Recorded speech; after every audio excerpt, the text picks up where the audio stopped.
back to another wonderful day of life. Hello, internet. I'm doing a voice. Hi, everybody. Welcome back to another wonderful day of Lightbox Expo online. Are we live, everybody? I'm looking at the chat. I'm seeing hellos. Sounds good. Seems like we've got a good crowd. Welcome, you guys. Great to see you. It's a good mustache day, so I thought I'd turn my camera on at least briefly at the beginning to celebrate. Welcome. It's been an incredible weekend so far. The character design-a-thon yesterday was so intense. But thank you guys. I bet a bunch of you were there and turned up for Claire Hummel and John Lauren. And that was amazing, but we did 9 hours of streaming. So I'm thinking that maybe today is going to be a little more low-key. But welcome to the color workshop. I think the idea today is for us to sort of go nice and slowly through a couple of principles of color, talk about color in a way that, there's a lot of resources out there for color work in general. And I've always found that a lot of them seem to skew really towards the technical and the scientific. And that's just not how I work. I, like probably most of you, kind of came through sort of more traditional art school and fan art, kind of online art channels. Let me just make sure. I'm not seeing that the stream is live at the moment, so I'm just checking one more time to make sure. So if I'm talking and it's all for nothing, that would be rough. Anyways, I came through these traditional sort of channels. It is live. Okay, Austin Marie, thank you. Hi, Austin. So I really struggled a lot with color to begin with, and really needed to be taught. And I think that one of the things that I've been thinking about a lot in terms of the stuff I wanted to present at Lightbox and in general kind of pass on to the internet, for a lot of us, art comes intuitively and naturally, and those things are really hard to teach. And this talk is going to verge on a couple of those things where it's like pretty tricky to nail down the specifics. But there are also things that, moments where a little light bulb turns on, and usually that is the result of learning, having learned. For me, going through art school, I came in and I really struggled with color. I drew exclusively in black and white. I had a really serious kind of traditional Western comics, kind of superhero comics background when I started this journey out. Audio's a bit low. Let me turn that. Is it? Oh, let's see. Maybe if I move the mic. So I really had a long journey ahead of me when I started out. This would have been in about 2005. And a couple key lessons and ways of thinking about color kind of hit me throughout my journey from that point. So I wanted to kind of talk a little bit about some of that stuff. My last caveat before we get into it, I really can only speak from my own experience, and color and a lot of this stuff throughout the weekend really gets into intensely subjective territory. You're going to be hearing stuff from a lot of people, and I'm sure you have already, that sounds like this is the way it must be. I think I can only say this is the way that I know how to do it and the way that I approach it. What's great is that today we have Max Ulichny as a guest. I think oh, wait, let me unmute you there. Are you on? Oh, we have Max? I am here. Yeah. He's generously agreed to join us and kind of offer his own perspective on color in his work. And so first I'm going to go through some basic principles. And then Max and I are both going to sort of split screen, do some draw overs. We've asked for submissions on Twitter and culled together a bunch of options to paint over, and hopefully we'll have have some good, discussion back and forth, and be able to teach from some of those examples live. Um, but tell us about the color red. Max will be exclusively covering the entire red end of the spectrum. All of my comments, it doesn't have. Perfect. Yeah, Max, actually, if you would just you want to tell people a little bit about yourself and your background before we get into it, that'd be awesome. Yeah, I started I'm a character currently, as I call it. I spent time in specs. I had a whole I left G comes from CG lighter art. Ooh. Oh, Max, can I pause you for a second there? It seems like the audio is breaking up pretty rough. And I'm just seeing a ton in the chat of people just saying they can't hear you quite clearly. Is there a different microphone we could? Sorry, everybody. It's not taking up too much of my screen. I think it's still kind of a little bit crackly.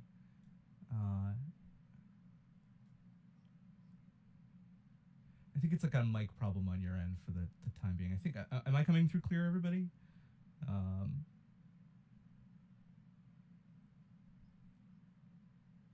worries, guys. Sorry about the troubleshooting. Just a bunch of artists trying to figure this out on the fly a little bit here, but want to make sure you hear Max's good words as clearly as possible. Well, Max is troubleshooting that. What's that? I think that's probably clearer. It might still be a little soft, but I think, guys, tell us, is Max's voice coming through better? Max, you should yeah, test. I'm gonna try. Can't hear. No sound. Can you hear me now? I can hear you. I don't know if the chat can hear you. I'm getting a lot of some yes, picking him up. He's very low, very quiet. So whatever's picking you up is picking you up much clearer, but maybe if you're that could be. It might just be nearness to the mic if there's a mic in question. I'm sorry about that. Let me see if I can turn you up on my end. Oh wait. What about this? Let me try. How about this? Give me some test. Max. Oh. Can you hear me? Again, I can hear you. It's pretty soft, but if you keep testing it out for the chat.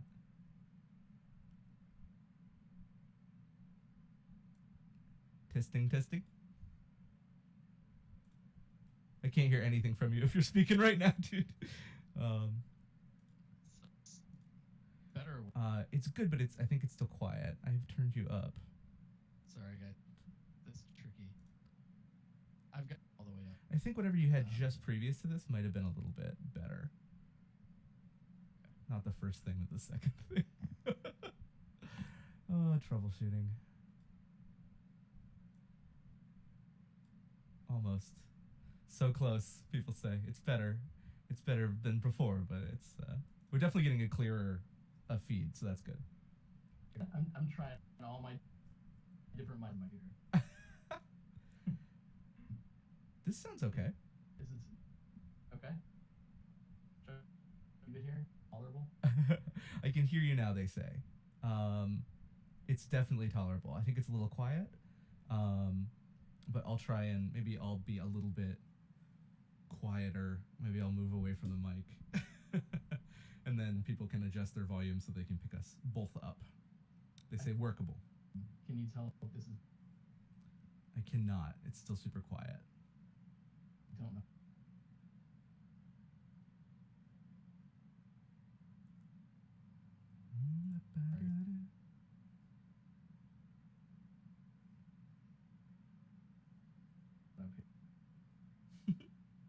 That's okay.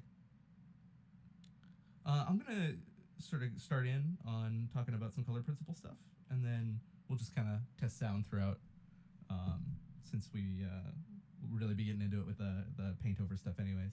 Um, okay, so what I wanted to talk about primarily, right off the bat, is ways of thinking about color. Um, Primarily, that I think there's a big misconception that color is just about this space here, kind of taking a look at the absolute, endless possible display spectrum of color in your Photoshop or your Procreate. Um, and I find that that's like probably the most intimidating part of being an artist and working in any kind of color is the medium. I mean, you essentially have your program is offering you like which color in the visual spectrum would you like to paint in today, Mr. Cole? And essentially, it's incredibly intimidating, and I think for a lot of people starting out, it can be pretty brutal. Um, the way that I began, I had a strong desire to be using color a lot more in my work, but I was so scared of it. And I know from speaking with students in the years since that that's a pretty common experience for a lot of people. A lot of folks have a fear, but a desire, sort of a mix of wanting to do something but just not having the capability yet to sort of see what they're doing or control what they're doing. And for me, the issue was control, and that was sort of one of the big lessons early on. So as I started to sort of grapple with it, the earliest kind of thing I understood was the principle of black and white contrast, which essentially we call value, and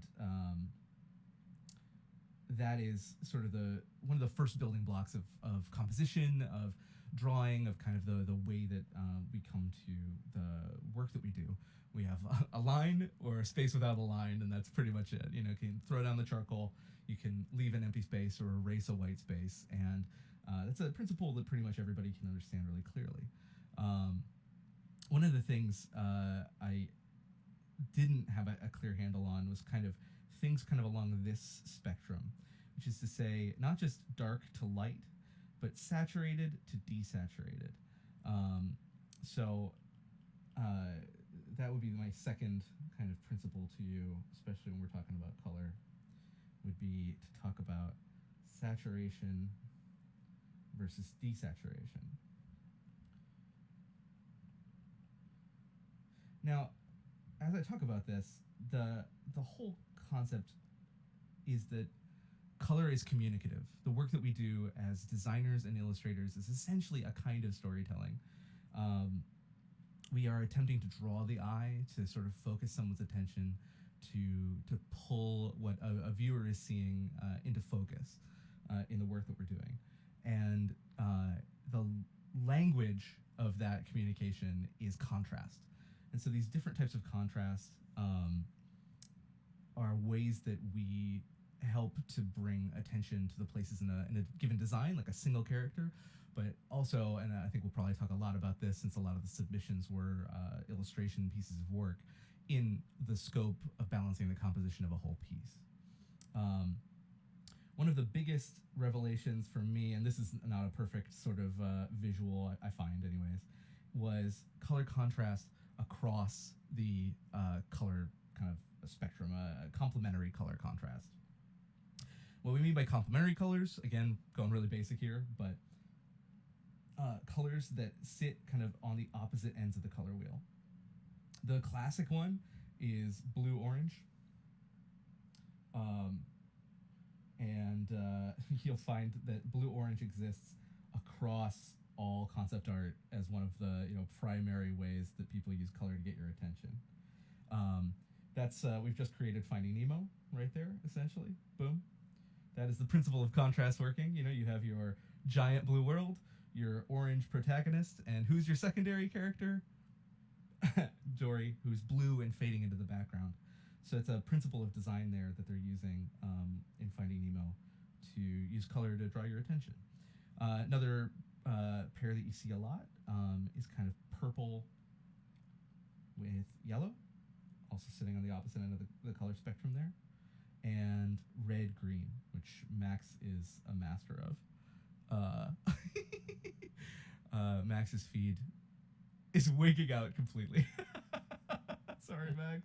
Oh no. I'm seeing cursors and strobing. It's incredible. No. I'm sorry. I'm trying to get on my Photoshop is just being I'm sorry to hear that.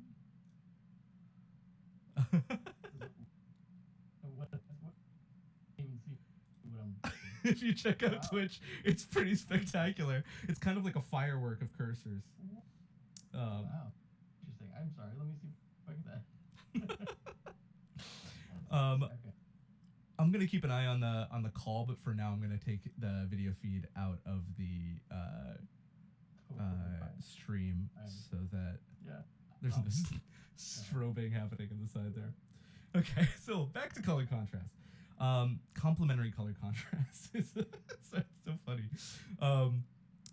Complementary color contrast is a huge principle that we often use. For me, this was a massive light bulb. It's so simple.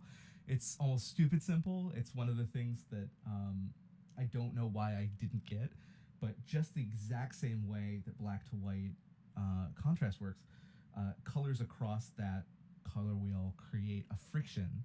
You'll see it especially when I crank up the saturation to levels like this. It's like hard to look at when you're really doing like pure red against pure green.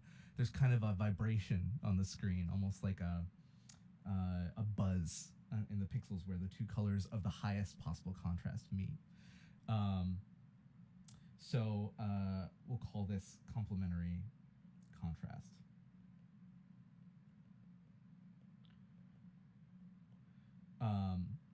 There's a couple other different principles of contrast that are going to come into play as we sort of just look at things in general here. I'm just going to pick a relatively neutral color. Sort of soft versus hard. That'll be edge contrast. Things that are out of focus versus things that are in sharp focus, but even in design, using those principles, you can create a tension within the design. And then one that I've been talking about a lot recently, more than I had previously, is busyness versus simplicity. Those are patterns that we use, a lot of detail, the sort of rich condensed detail that you see in a lot of AAA kind of high-end character design.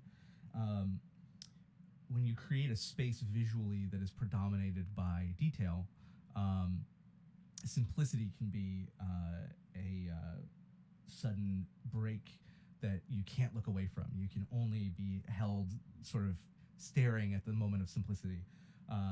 Often you see the opposite. So you create a wide open sky and something detailed and complicated comes out of it, and that's where the focal point is locked. So we'll just say simplicity. And really, honestly, these are the principles of contrast that I think I'm going to talk about. Oh, it's probably... You're right, I spelled it wrong. You're totally right. Complementary. I'm an artist. I'm not really a, speller. You're totally correct. But the principles stand. We've got value, saturation, complementary colors, edge control, and complexity versus simplicity. I've seen the question coming up a bunch of times. Yes, this is VOD is going to be saved to my Twitch channel for the next 14 days after this. And if it goes well, I'll probably export it and pop it up on YouTube later. So keep an eye on that. So really just keeping these, I'm going to try and keep these sort of tucked up in the corners so we can reference them. And I'm going to erase D from saturation because that's silly. I'm going to complete the N because I can spell. I just choose not to. And I want to just kind of walk through a couple examples because I think, it's always, since we're all visual people, it's often much easier to work with some examples in front of you. So the, simplicity versus complexity, right? The ocean of Finding Nemo is often an extremely simple canvas. and then the complexity of the single detail of the characters that your eyes are going to be locked into. It's a perfect example. But also, we're seeing blue to orange complementary color contrasts at work there. Um, the opposite is true as well. You see this a ton in Ghibli movies, where the backgrounds are rich and super super complicated, and they're using that contrast with the extreme simplicity of the cell shading of the character designs to pop that forward and lock your attention in. And of course, this is all happening simultaneously with color contrast as well. So they've essentially created a field of sort of lime greens and yellows, and the white and the sort of powder kind of it's a kind of a soft gray blue in Sophie's shirt kind of pop against that, because they're just the only instances of that level of brightness. Essentially, mostly this is functioning on the basis of both brightness and complexity versus simplicity. So you've got both of those things working for you, and they're always coming together all at once. There's never, rarely are you looking at just one type of contrast. You're often looking at a bunch of different types, but they're all working together to try and draw your attention to a single point on the screen. One example from my own work and experience is Spyro. So originally, Spyro, I'll expand my screen a little larger so you guys can see more clearly for the time being. So originally, Spyro the dragon was meant to be a little green dragon, but it was very immediately clear that when the levels were covered in green grass, it was almost impossible to pick him out and track him wherever he was going. For the protagonist of your game, that's a really big problem. Just like Finding Nemo, essentially, if you're setting a movie in the ocean and everything's going to be some shade of blue at some point, orange, the complementary color, is going to be the best possible way to pull that attention. So the decision was made to convert Spyro to purple. It was a more unusual color for a dragon, but it was really just because of the color contrast that they made that decision. And in doing that, they made him much more iconic. You've seen green dragons all over the place. It's a classic thing from like Pete's Dragon and way back. But purple was actually a relatively new idea, and just based on the fact that they had a color puzzle to solve, an icon, was essentially born. It's also why the early Crash Bandicoot games shy completely away from lava levels, because he's orange and lava's orange, and so they did a lot trying to make sure that he was popping and keeping you locked on the screen. But purple and green are not exact color complements. It's more purple and yellow. With green, the color complement is red. And what I think is also interesting and fun about Spyro is that the gems that you're collecting are that pop of bright, sort of classic red on the field of green. So in terms of attention, you're looking at your main character, but you're actually spending the game hunting for these objects tucked away in the background. So the gameplay function and the color kind of mesh into one thing at that point. So that's a little fun fact about Spyro. So for me, during school, one of the light bulbs that went off was looking at the work of a guy named Hans Bacher. Hans Bacher worked for, I don't know where he is these days, for Disney. And these paintings are all from the visual development of Mulan. Unbelievable work. And the book that he, let me just pull out a little pencil so that you guys can see. It's called Dream Worlds by Hans Bacher, and I really recommend getting it if you are in the market for a good art book. Dream Worlds by Hans Bacher. It introduced me, and I think hopefully something that you guys are going to be able to see as we look through these, to the idea that you didn't have to brute force your way through color. Um, you don't have to throw an endless stream of intensely high saturated color at a piece in order to make it function for you. Essentially, pieces like this, you know, they function based on a really limited palette with slight fluctuations in value, and the color contrast of cool to warm is at play, but also dark to light. So you have these beautiful sort of light birds. Once they move over into contrast on the white space, they pop over into a dark silhouette, which is just a lovely decision that sort of draws attention to them. But the thing that I find I can't look away from in this piece is the lantern. And relatively, it's not even like a very hot kind of yellow. You know, it's not something that, um, you know, you might think of when you think of pulling a yellow crayon out of the box. But even this really pale, desaturated kind of green yellow in this space is such a contrast to these colors and the value of the dark blue that it's set against, that you create a focal point that just holds your attention and won't let it go. Um, Likewise, I mean, it's all throughout his work. There's something so gorgeous about this because you're operating in neutrals. If you look at where this is falling, you're seeing just grays that exist somewhere far to the left of this the saturation spectrum, right? A bunch of neutrals, but relative to the surroundings and to this kind of strange, kind of soft lemon color, there's a green quality to um, the neutrals you're seeing. The lemon comes from somewhere further into yellow, and these neutrals up here tend to go further into green, right? You're creating this field of perceived green. It's so subtle, but just by creating an impression like that, this red becomes just the most unbelievable. And that red is way low down. You know, there's not a lot of heat in that red. If you really wanted to crank that up, you know, you could, and you would never be able to look away from a focal point like that. So that single pop of red in a field of cool neutrals. The one thing I want to come back to, and this is just a stupid mantra that I have returned to a lot recently, is set the table, serve the meal. One color, the sort of beginning part of the process, is all about setting the table, creating this field of greeny, kind of warm neutrals.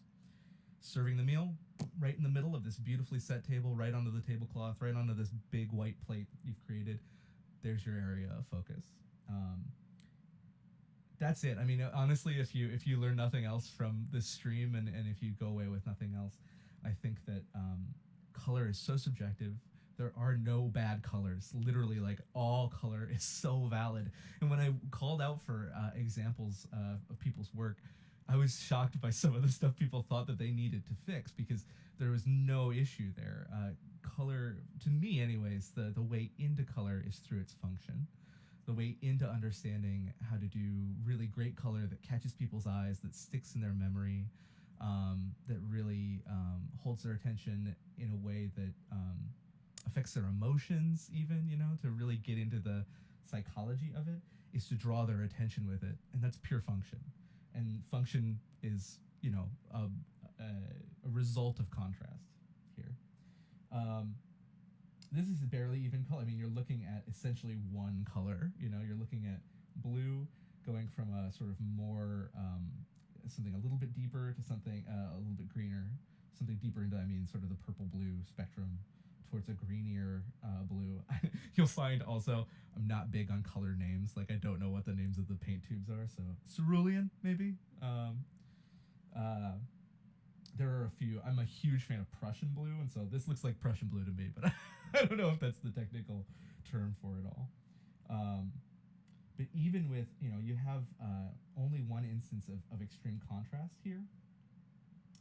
And it's actually super subtle. So if you were to look just at the value difference between this black and this blue, it's not crazy wide. It's not as wide as if you were to put these black rocks right here on the white. If you were to put the same black structure right there on the white in the composition, suddenly that would become the subject of the painting, right? but because you've reduced the contrast, set the table with a darker blue here, you can serve this little black up as like an hors d'oeuvre, right? A little side dish. And you create this beautiful dark shape all up here in the foreground. And right nestled in there, not even super hot, you've got your little army of people traveling. And because he's created such a beautiful space of simplicity, the sudden low contrast complexity of that little group of people is the focal point. Super, super great. And they have a little bit of a color contrast aspect to them as well. They move a little bit more towards green in the light as it warms up just a little bit within that cool space. Another instance of just value contrast primarily. The reason that this color doesn't pull is because it's so faint and so desaturated. It's relative to the blues, it's warmed up a lot, so you do notice the warm yellow kind of dawn light kind of coming into the sky. But it's such a subtle shift that it doesn't pull the focus away. And even here, you'd think, the area of contrast between the reeds and the hill is really intense. And it does pull focus, but because he's such a master of composition, he's drawn your eye down through the reeds just into the area where this rider catches your attention. So you almost notice the reed first, and then the rider in the middle of it. But because of the way he's composed it, it's very hard to look away. So these are just gorgeous paintings, period. I would actually love to hang any of these in a space that I was occupying.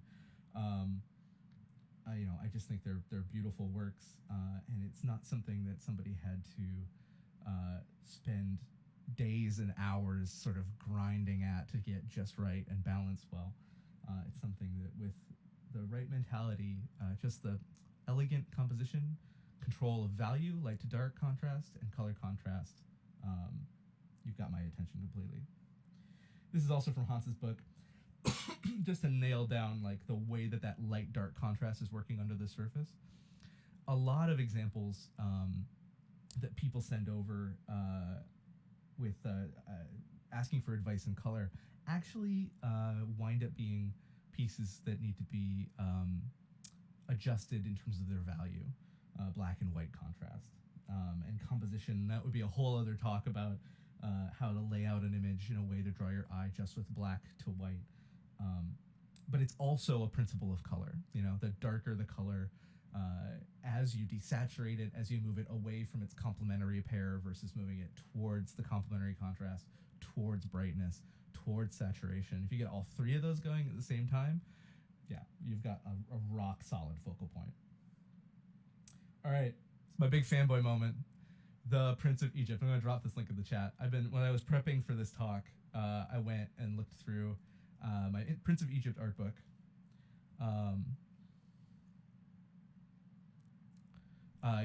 Light and dark would be value. That's correct. The Prince of Egypt is an incredible film. Not the least because it is just beautifully told story-wise. But visually, it's a feast, and it's such a tightly controlled example of beautiful, thoughtful color in the tradition of things like artists like Hans Bacher, who may in fact have been on this. I'm not even sure of that. You're creating, cool spaces with neutrals. This sort of sandstone spectrum here is so there's very little difference between these colors. They all kind of exist within a bit of a green space within the spectrum. As they start to head towards the focal point, they lighten up. They become... It's funny, actually, what you're looking at is warm to cool contrast, and there's a warmth in the shadows here, and a coolness of the kind of yellow they're using. It's kind of quite close to green. Any further, and you'd be reading it as a green. I read it as a yellow. I don't know if you do as well. But what's interesting on this one is that the focal point itself, it's just indicated by this giant V. It's a big kind of V shape pointing you directly at where they're going to put the character. They're setting the table. It's a bit of a flourish here, And then, boom, you're staring at Ramses as he sort of enters the scene and becomes the focus of the piece. What I love about this is that the contrast is so high on Moses, right? You've just got a table that's set just in these beautiful, neutral, warm tones. They range cool to warm. There's all kinds of variation, but they're so neutral that they blend together. And by neutral, I mean we're moving further towards desaturation. So if you're in a situation in a piece where you're not sure how to create a cohesive world of color, I would recommend trying to desaturate some stuff. First, begin with desaturation. As you desaturate, colors tend to blend a little bit more easily, and as you saturate it, they start to create that friction with each other. So the desaturation here allows you to include stuff that just goes all the way across the spectrum. You've got blues and purples and greens and oranges, but they're all relatively low saturation until you hit Moses, and his skin is just so, it's not only dark, but it's further down the saturation line as well. The hair, of course, really holds that contrast the highest, but you also need it up there because the contrast of the shadows here is lower than it would be here. If you put his hair down here, you'd have an even more intense contrast. But you've got a secondary focal point as well. So what you did here by creating this warm space, what they've done over here is create kind of a cool space, also pretty neutral.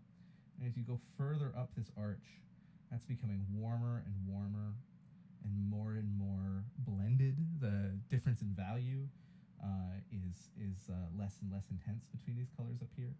But they're slowly setting the table with something that gets brighter and cooler right before a dark, warm shape of Ramses breaks that space. And there you have a secondary focal point. And the contrast on the secondary focal point here is lower between Ramses and the sort of space around him than it is with Moses here with his saturation and the darkness of his skin. You're creating a hierarchy. You're identifying, foreground from background, the observer from the observed. So you're not actually like locked in narratively with Ramses at this point. You're really with Moses because that's the focal point of the illustration. I can't think of a better example of like purple to yellow complementary color contrast than this. And what I love about this is something that I try to do a lot in my own work, which is as you set the table, your coolest colors begin to build up towards it. There's a little bit of preparing, for this orange. And it's a really tame orange, you know what I mean? We're not talking something wild here. Verging on yellow, only verging because it's so bright, but it's definitely it's a pink technically. But relative to the sort of blues and purples here, it reads as a lot warmer, but it's actually quite cool. But you're in this early morning space, and you're creating a framing set of values and colors. And this is, this beautiful warm light kind of directs you. It's kind of a visual arrow pointing you towards the point of focus. And this would be right here because the contrast of color is so high. If you took away the center focal point, that would be the center of attention over there to the left. But because the contrast here is lower in terms of value, this is going to pop way higher. Sorry, I'm seeing some questions in the chat. I'm sorry. What drill do I do to develop observational skill to simplify shadow, especially for animation? The torso is pretty hard. That's a complicated question. I'm not sure I understand it entirely. But in terms of drilling your observational skills to sort of see these contrasts in real life, I'm going to get to that, actually. I have a specific little slide prepared for how to drill this in real life. But I just want to walk through some pretty simple examples that will help us all to get on the same page of what we're looking for and what we're observing. It does mean that the pyramids in this piece, yes, they are a second focal point. There's a question You find yourself able to recognize these principles in others' work. Do you have a hard time knowing how to make these choices in your own work? Do I have any tips? Again, yes, I do. I have some tips on that one. Um, but I think that there has to be a melding of the two. You're seeing those things at work in other people's work. You can see it in Prince of Egypt because the work's already done, and in your own work, it's hard because you don't know how to set up the color contrast and create that space. So we'll get to that. We'll definitely get to that. I mean, here you go. I mean, once again, you've created a bright, cool space. You've set the table for Moses here, even though the subject of this painting really is like the explosion of the sea parting, um, and yet the focal point, well, it's kind of a secondary focal point, but the color contrast is really um, locking you in on Moses. You're really only seeing a warm red contrasting against this blue right there. And that's essentially the Spyro principle at work, right? If you're going to put him against blue, make him warm and red, verging on orange, like a rusty red to contrast with that. And the rest of what you're seeing here is all just value. You know, it's all just darker blue to lighter blue, and that's what's creating that. And really the emphasis of centering it, overwhelming the composition with it, makes it a focal point. If Moses was bigger in this frame, it would be hard to be awed by the magic of what's happening in front of you. So definitely recommend checking out these things.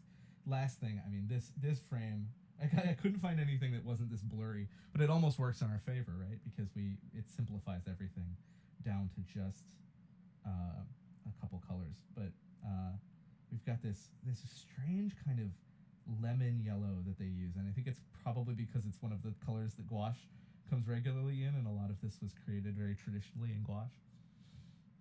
But in setting the table for this, we've created a dark sort of space of silhouettes here with the basket. But the basket and the queen encountering the basket with Moses here are a secondary focal point. The primary focal point is Moses' sister here, observing. She's, what we're seeing is, overwhelmingly the composition is Moses in the basket. But because the contrast is so low between these colors, we really look to see Miriam back here as she breaks the silhouette. And you watch the color go from cool to warmer and warmer and warmer as it approaches her, where finally she pops. But there's kind of this gravity of all the color kind of drawing you down into the focal point of the image. Anyways, I just love this movie. I think it's great, highly teachable kind of visuals. Funnily enough, a piece I love that I was looking at as I was looking through all of this stuff is this. And what's interesting is that, the highest point of both value and color contrast is here. Oops. Here, down with the crowd, right? You create this black space, some of the lightest lights, period, just value-wise, in terms of the piece, they're right here at the edge. And then the highest color contrast between orange and blue is happening with all the fire here. And yet, because you create essentially a line of orange, there's not a single focal point. If we eliminated most of that orange, you'd have a more intense single focal point. It would still work, though, because of the way it's set up in terms of the composition. But what I wanted to point out about this one is that calling attention to something is not the only tool we have in terms of using contrast and color.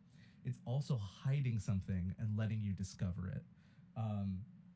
What they're doing here essentially is hiding the whale, and just by a subtle shift in value, introducing, with the underlighting and the dark shadow, the presence of the whale behind the sheet of water, right? And there's a reaction, at least I felt in the theater, and you can remember this shot of awe, because with the people that you're identifying with down here, because of the way the composition and the color are directing your eye, you're observing this event along with them, through them and behind them. So there is a feeling of something emerging it is the focal point, becomes the focal point because you're looking through their eyes at it. Um, because it's centered, because they've pushed the other stuff in the composition so far down, um, and yet it's hiding in plain sight, right? Um, Same principle is working in this N.C. Wyeth painting that I love. So here, once again, you have the highest point of color contrast, cool to warm, on this kid's bathing suit, and also these like yellows here, and high contrast between like the dark of this kid's shorts and the light of his shirt, and their skin and this hat and her hair. You're having so much color contrast information down here, and yet because because Wyeth has forced the composition into such an extreme centered kind of situation, you're noticing with them this, you're discovering coming out of the clouds. From a distance you wouldn't see this.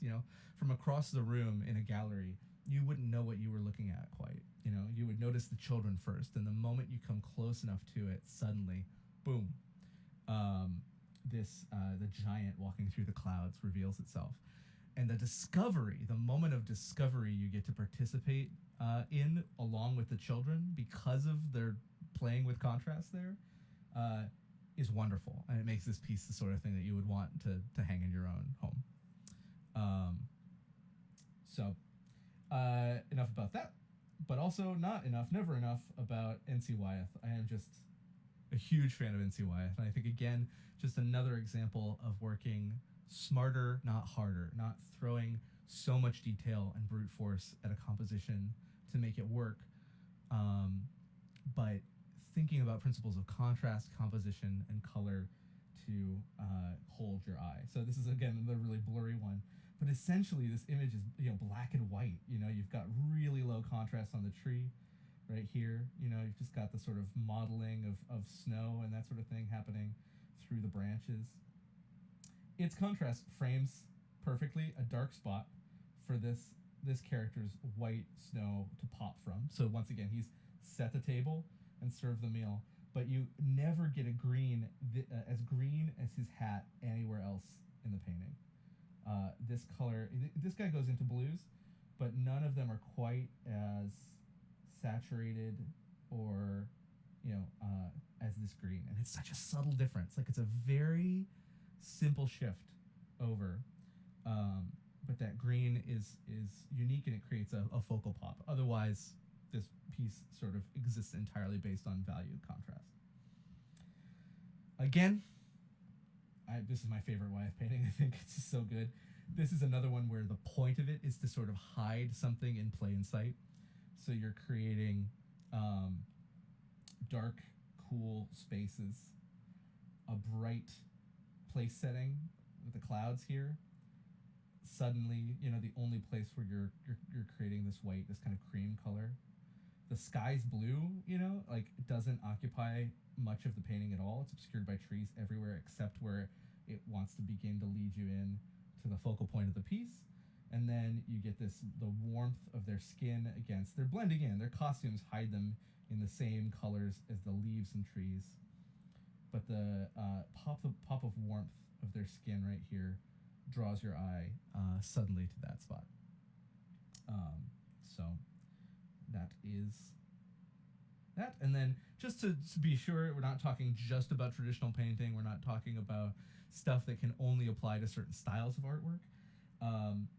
Mike Mignola is a master of storytelling through composition and contrast, and the color that the colorists that work on his books bring to it is just unbelievable. So again, you have the Spyro principle at work here, right? You've got a character who is, just the nature of Hellboy is that he is bright red. He is just a bright red focal pop no matter what. And he is framed in this page against green, and when he appears in the frame, you can't look away. The value is also like much lower in the areas where Mike doesn't want you to look. Here is a perfect example of that. So you've got, once again, cool to warm contrast, where even between black and white, he's still creating there's all these beautiful neutral colors. Further down that saturation spectrum into desaturated, so that right in the middle of it, even light on light, like this red versus this blue, they're both pretty high up there, up in the sort of color picker. They're closer to brightness, but the color contrast between cool and warm and red and blue there has that friction.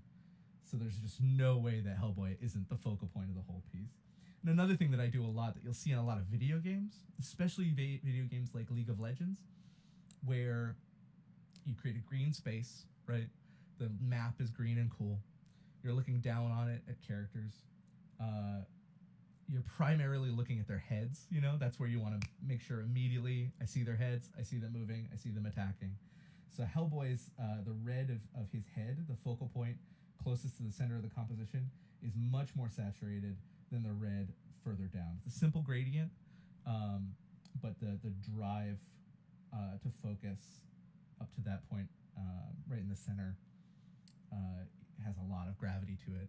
And you'll see that in a lot of video game character designs where the head carries a lot more saturation, brightness, and contrast, and then further down, away from that focal point, you're losing that contrast and you're losing the character. I love this. This is definitely based off of a Wyeth painting of pirates.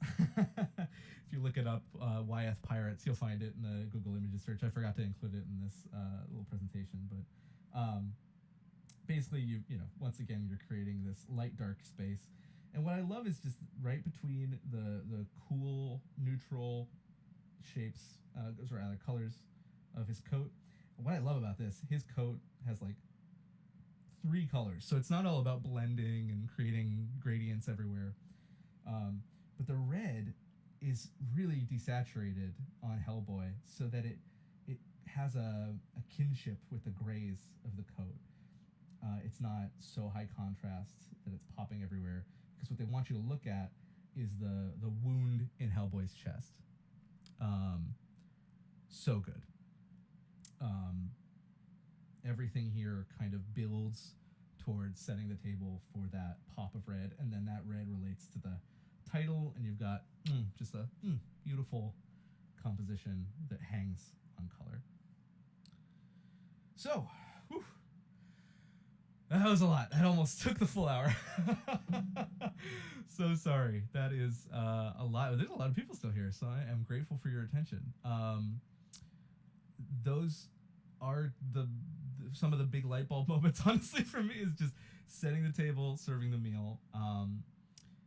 In terms of exercises, somebody asked about traditional exercises to increase your observational power. So sort of be looking for it. And if Max is still around, I need to check in on Max and make sure he's okay. Hi, everyone. Yeah, I can hear you. I guess stupid spots joke mentioned it, but chose Oh, not to. no, I have a stupid squats joke right here. Here we go. Here's your exercise. Well, my recommendation is to limit your palette. I think that the way that I started with black and white and learned about composition. I started to add extremely limited, kind of gated shades of color in there. And I work traditionally. I mean, one of the things that I really loved about my experience at art school was that I was actually forced, and I never would have wanted to do this on my own, but they led me to oil paint, to gouache, to watercolor, and just mixing colors from a limited set of paints. So I was told for the better part of a semester, you have ultramarine blue, you have burnt sienna, and you have yellow ochre and white. Those are the 3 colors, and those are what you're painting from, Nick, because they had identified I had kind of a color issue that I needed to work on. And it's quite a drab palette. It's a very traditional fine art drab, those 3 colors. So what you're looking at there is essentially the burnt sienna was probably somewhere in here.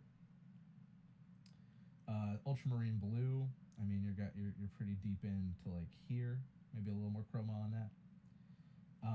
And then yellow ochre. And for the better part of a semester, I just mixed everything for the paintings that I was doing from life, from these 3 colors plus white. And it was a hugely educational experience, because with a limited palette, you can be learning all the principles of contrast and composition. You know, within this, there is a movement of cool to warm, right? You're able to mix colors that go from like, you know, if you mix white with blue, you're getting stuff that's kind of in this zone, right? All across this spectrum. You can still pop something. You mix your orange with these two, and you can still create kind of a muddy Finding Nemo color contrast there, cool to warm. Um, so it's still 100% possible to work that way. And essentially, what I have been doing, I don't know if you guys are familiar with this cartoon. It's a lesser known Japanese cartoon. You may be familiar with it. Character Rock Lee fights with weights on. Suddenly has this dramatic moment where he takes the weights off of his legs, and he's like, "I've been handicapped the entire time. Like now I kick your ass."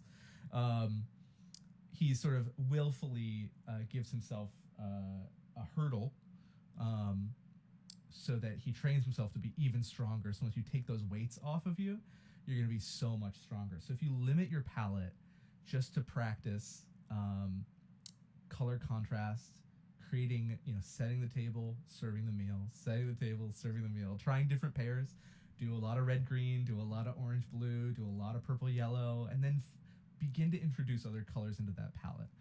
That would be probably the. See, I am not left-handed. That's perfect. That's exactly it.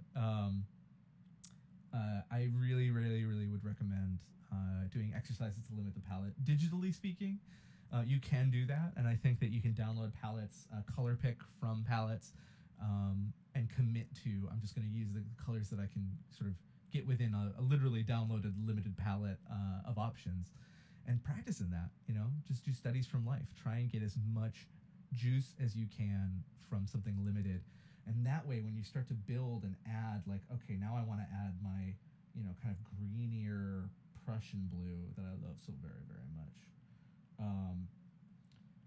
And then something further down the spectrum here, and now I'm going to get, a tube of something like a cad red and get real max. See, I can't even come up to it. I'm so scared of reds. Heck yeah. The whole Oh. series of stuff, and it's all Oh, heck. about like kind of primary and mixer palettes. Primaries and unusual like 3 colors. Oh, so good. Oh, great. Relevant. Oh, okay. Well, not something in your it's right. Anybody wants to go deep. that's great. I mean, James Gurney is the guy for this, in terms of, if you want to do deeper, more intensive study. My hope was to sort of break it down to like really simple stuff. But if you, want a true master, James Gurney's your dude. His book Color and Light has been like the standard, right, for the longest time. Definitely. So we still got quiet Max coming through, but I think we're gonna try and make it work anyways.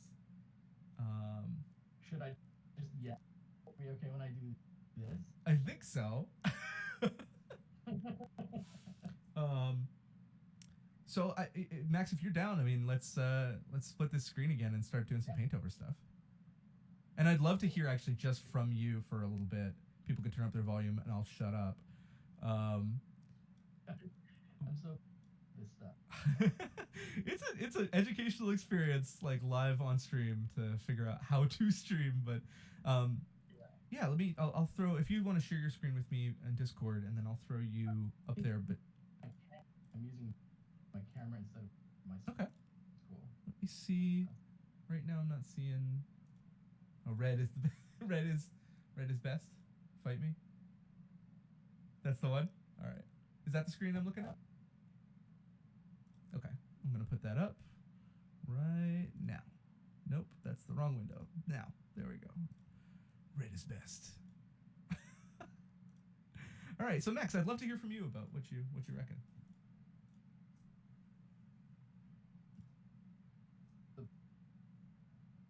Sure. I mean, if you had any thoughts about any of that going forward, or you wanted to nuance any of the things I was presenting, I'd be glad. You said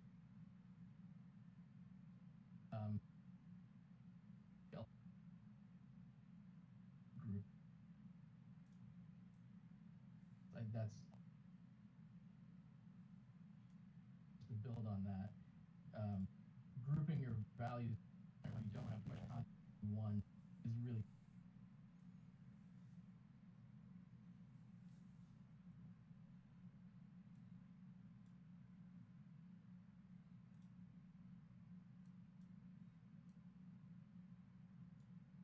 like uh, um, beginning characters were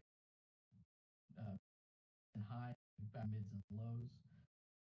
We would have worked for Riot, repainting their map, and they were their values to a very narrow way. So the characters and all their pops. So I mean, it's like an extremely narrow value color range, and it worked. If you before and after, it's like a dramatic event. So practice, you can see it happening. So if you can find and after that, I'm sure it's out there somewhere a good way to visualize how yeah, some characters and so many colors, and that's not one controlled palette. You have the basically it's pretty it's so like has their own distinct colors, and so like you want to people instantly identify who you're fighting against, how to counter all that stuff. It's very simple move on that.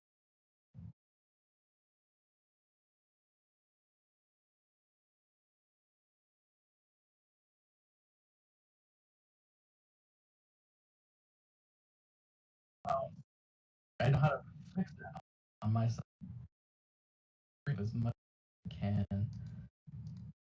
This doesn't work. I don't mind dropping out. I know what I post is pretty good. Oh, now they can't hear me. Okay. That They was can okay. hear me. Can you also hear Max?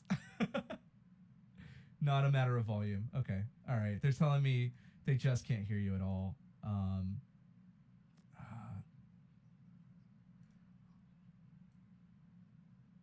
let's, if you are willing to just hang out and do some paint overs, I can try and talk them through it, and I'll keep you. How about we'll do this? I'll keep you in my headphones, but off the stream, and then I'll sort of translate whatever it is that you're saying live over it. Um, so sorry, you guys. Thanks for all your feedback. Really appreciate hearing from you guys as we're trying to figure this out. What we're gonna do is Max is gonna do some paint overs. If you heard that, and I'm gonna just try and narrate both of our stuff as we go. Um, and Max, you can just want to make sure I can still hear you. I can, but I think you're out of the. Yes, I can hear you. Perfect. Okay. Well, let's dig in. Thank you guys for your patience. Yeah, I mean, by all means, start to go for it. I'm gonna set up with something as well, and um, trying to think of like where. And as you go, like if you have stuff you want to explain about it, just kind of send it my way, and I will do my best. Yep.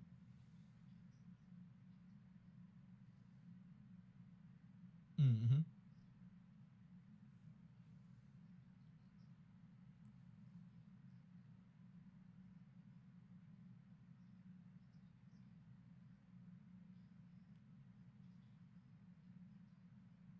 Mm.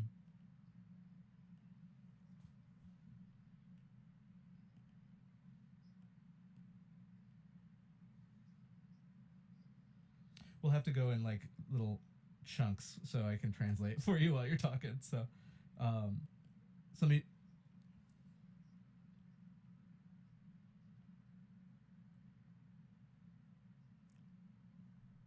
Absolutely. Okay, so what Max is observing in the tower piece that he's pulled up is that there's a lot of contrast, or rather, not enough contrast. I should say. Sorry. There's a lot of high level like saturation and similar levels of value up by the top where it's sort of against the sky. Um, can you guys not hear me now? Uh oh. Well, try my best. Um, so he's going to try and essentially the first step he's going to take is to punch out the foreground, the tower itself, from the background and kind of balance those two things. That sound about right, Max? Okay. So what I'm observing here with this piece is that, I mean, obviously you've done all of the work in terms of local color. I'm seeing a ton of great visual information. I love the design, and what I'm assuming is that the throne, the sort of shell throne here, is your intended focal point, especially based on what you sent over uh, when you contacted me with the piece. Um, so one of the things I am immediately seeing is, I'm knocking down the level of contrast. Essentially, that was the first step I took, was to knock down contrast throughout the piece, just to give me something to work with. And then I'm throwing like a single haze of like medium blue over it really lightly, um, and uh, trying to group all the colors in the space together by doing that. So sometimes it's really as simple in terms of like bringing colors together that are kind of fighting. It's as simple as putting a single haze of blue or something to unite them all over them all at once. Because right now, the level of value that I'm seeing, there's a really bright. Oh, let me just call this out here with a better brush. It's a really bright white right here that's really sort of drawing a lot of focus to this particular doorway, and you're getting these lovely rays coming in from the moonlight, but it's not really serving your focus as clearly. It seems like this is a focal point and that this is also a focal point. And I think I'm reading that right. So by knocking that contrast back, it's going to give us a better place to start. I'm going to combine those two things into one layer so I can mask this out. So even just doing this and masking out what I just did in the areas of focus. So I'm just bringing back your original value right there at the throne. And then I'll bring back some value right here on the plinth with the sort of glowing orb. So even there, I mean, you're almost in business, essentially. You've, maybe create some value leading up to it. And what essentially you've done is sort of quiet down the glare of moonlight on the water as it's coming through the window there, and brought that contrast back to the places where you're really looking for it. One thing I would like to see, I want to try, there's these glowing lanterns hanging throughout the space that are bringing like a nice warm light into it, but it's threatens to take away a lot of attention if we do it wrong. So I'm just gonna play with those and see what we get. How about you, Max? How's it going over there?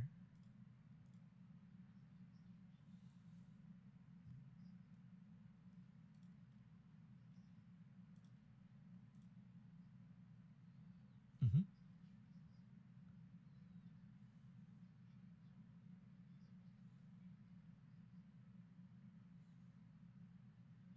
Mm.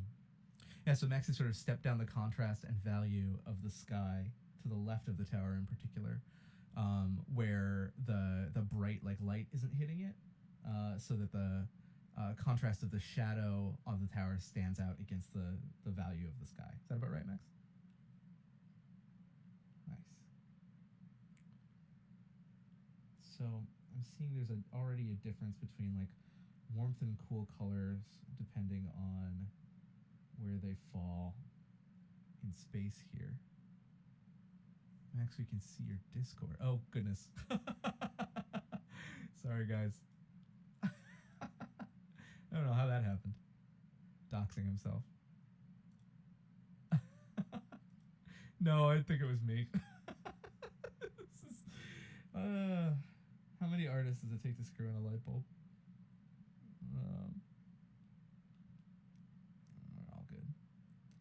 So I'm just trying to see what I can do with these.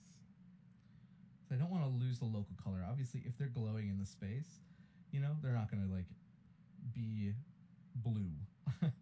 um, they're gonna saturation to them on their own, because they're casting their own light. But we don't want them to pull from the focal point. So I think one of the main things from the original, let's just keep the original on its own layer here, that I'm doing is trying to knock down the contrast so that there's less white to them. In the original here, we've got kind of a color that's really close to light, all the way white. And I think by just reducing the contrast in value on these, they're still there. They're still definitely a part of the composition. What I would like to see maybe, oh boy, is me using Procreate better, is to see them lead my eye to the focal point. So I think that's a design question here. And so what we have is an opportunity to increase contrast as it nears that focal point. So within these, kind of brightening them and warming them up as they get closer to the throne. And then we can bring that white brightness in as they get closer. And further out here, we can even introduce kind of a pink. I actually like how so pink is a really useful color. It's something that I had a hang up about using for a long time, but man, like when you need pink, it does what it needs to do in a composition.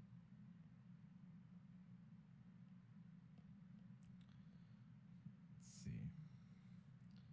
Just trying to see. I don't want to I know your work, the style of your work is quite sharp, so I don't want to lose all of that as we go. So I'm not trying to suggest that you just change the way that you draw. I'm just trying to sort of change the structure of what I'm observing.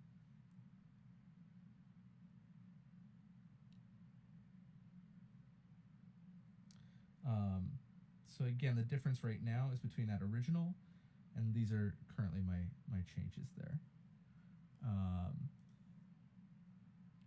And yes, guys, this is going to be recorded, so you're going to be able to come back and sort of scrub through this later. I hope that's okay.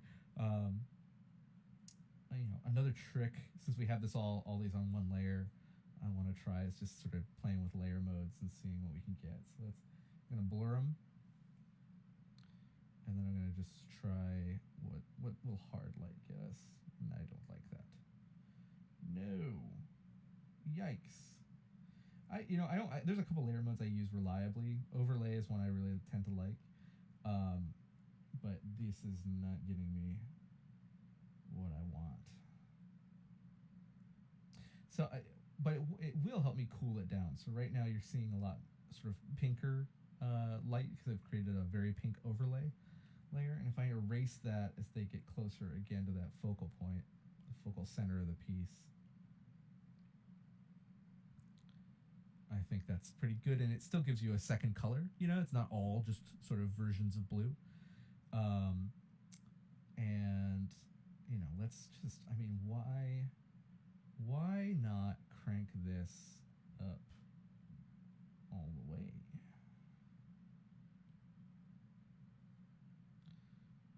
You're right, there is some of that moonlight hitting, so we'll just kind of play with that. But there does seem to be kind of a warmth to the local light here. But we'll just, crank the intensity.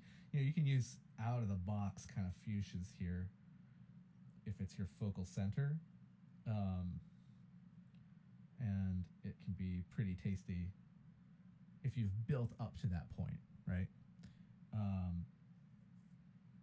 But without building to that point,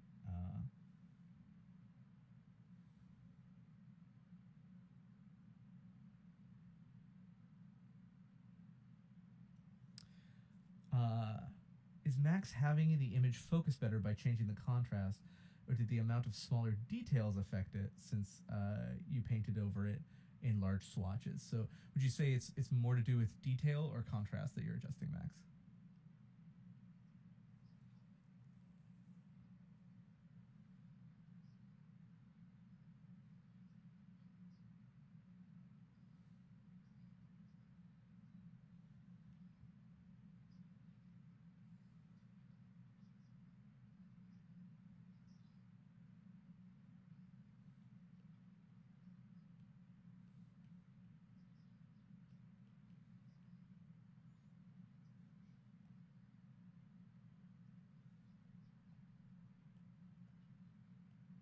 Oh boy, I was waiting for you to finish the thought. Um, can you say that again? I'm sorry, I did all that.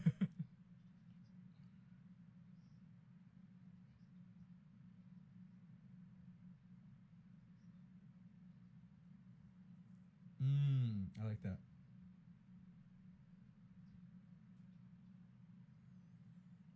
So Max is trying to drive the focal attention towards the door of the tower. So his read on the piece in general is that if you were to look at this and where he would want you to sort of lock your attention would be at the entryway of this space. So there's like a certain amount of, it's not just that you're looking at the building, it's that you're wondering who lives there. So you're sort of asking the right questions to look at it. Yes, and sorry, right now we are trying to do this workaround with audio for Max because his audio is just coming in super choppy. So you only are hearing me for that reason, and I am sorry. Yeti stereo multi-output device. I just don't know why. I'm gonna try one more time, Max. If you could just give me a sentence. Sure. This. Max is trying. Is that coming through clearly? I tried to click a different button this time. All right, guys. Nope. Bad. Nope. Right. Okay. Okay. It's just not. It's not destined. Still choppy. Still broken. Oh, balls. Oh well. Yeah, I definitely would like to to re up and give it another try. Because you're definitely meaningfully improving that piece. Oh gosh, the microphone thing.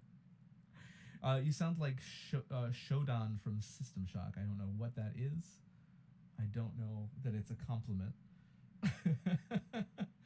Max says that's what he's going for, so that's good at least. That's your new thing.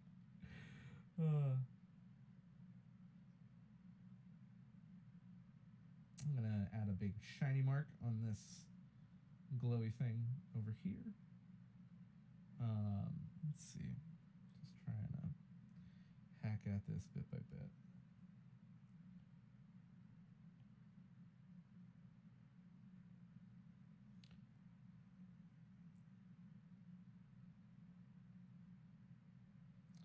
Just trying to frame the focus a little bit more.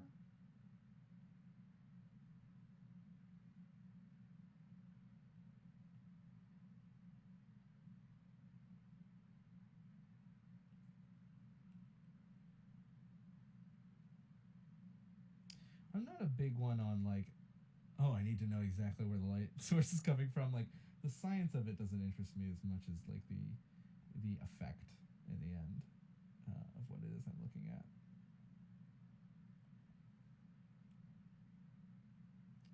But I think the issue with this piece primarily that I'm working on is just that there's just a little too much going on in a slightly unfocused way. And that's why I thought, oh, that's a good example to work with.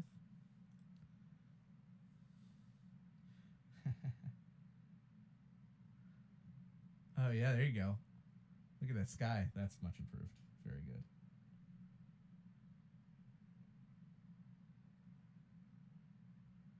Really nicely done. I mean, honestly, I don't know that I would do a whole lot more to it. I think probably, I want to be able to move on and try a bunch of these, but I think just trying to lend that focus by bringing down contrast, leading with warmth that sort of increases towards the focal center, um, and framing it with darker elements that kind of create that space a little more clearly. I hope that's helpful. I'm gonna move on for a bit and see. Oh my gosh, I don't know why. I don't know why Siri. Oh, you're Max. If you just want to shout out last things you've changed, and I can pass those on.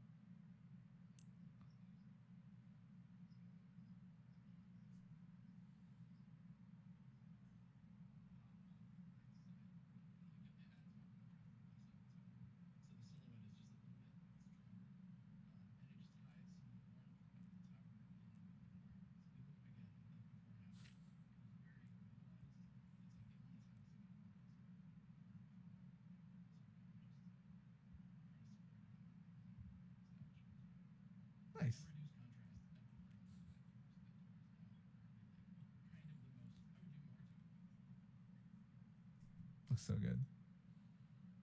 That's great. I don't know if you guys heard that. I tried to hold my headphone up to the mic like somebody's been suggesting. Um, but yeah, the warm to cool movement is so much more powerful. The focus is so clear. That's great, man. Really well done. And the door just locks you right in.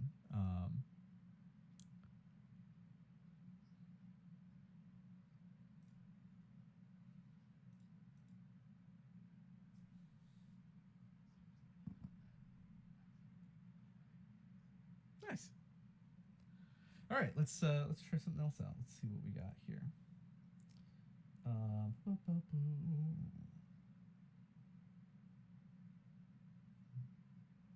I don't know. I have them all sort of stuck in here somewhere, and I. You had mentioned the Spyro one you thought was pretty good. I think you should probably give that a pass. You want me to do this? But no. Since you had a specific idea, I don't know exactly what I want to do. Uh, okay, I'll draw Spyro. What would you suggest? So Max, what was it that you were seeing with the Spyro piece in particular? Because for me, it's the idea that the lava, the focal center is actually like right at the base of the rock here. Um,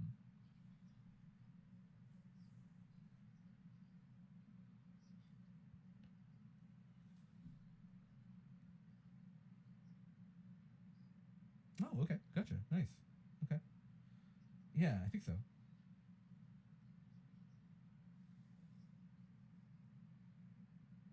Definitely. Okay, I'll give it a shot. um, I think you should do it. I really think you should do it. I would love to see you take a hack at it. Max is gonna take that Spyro piece on.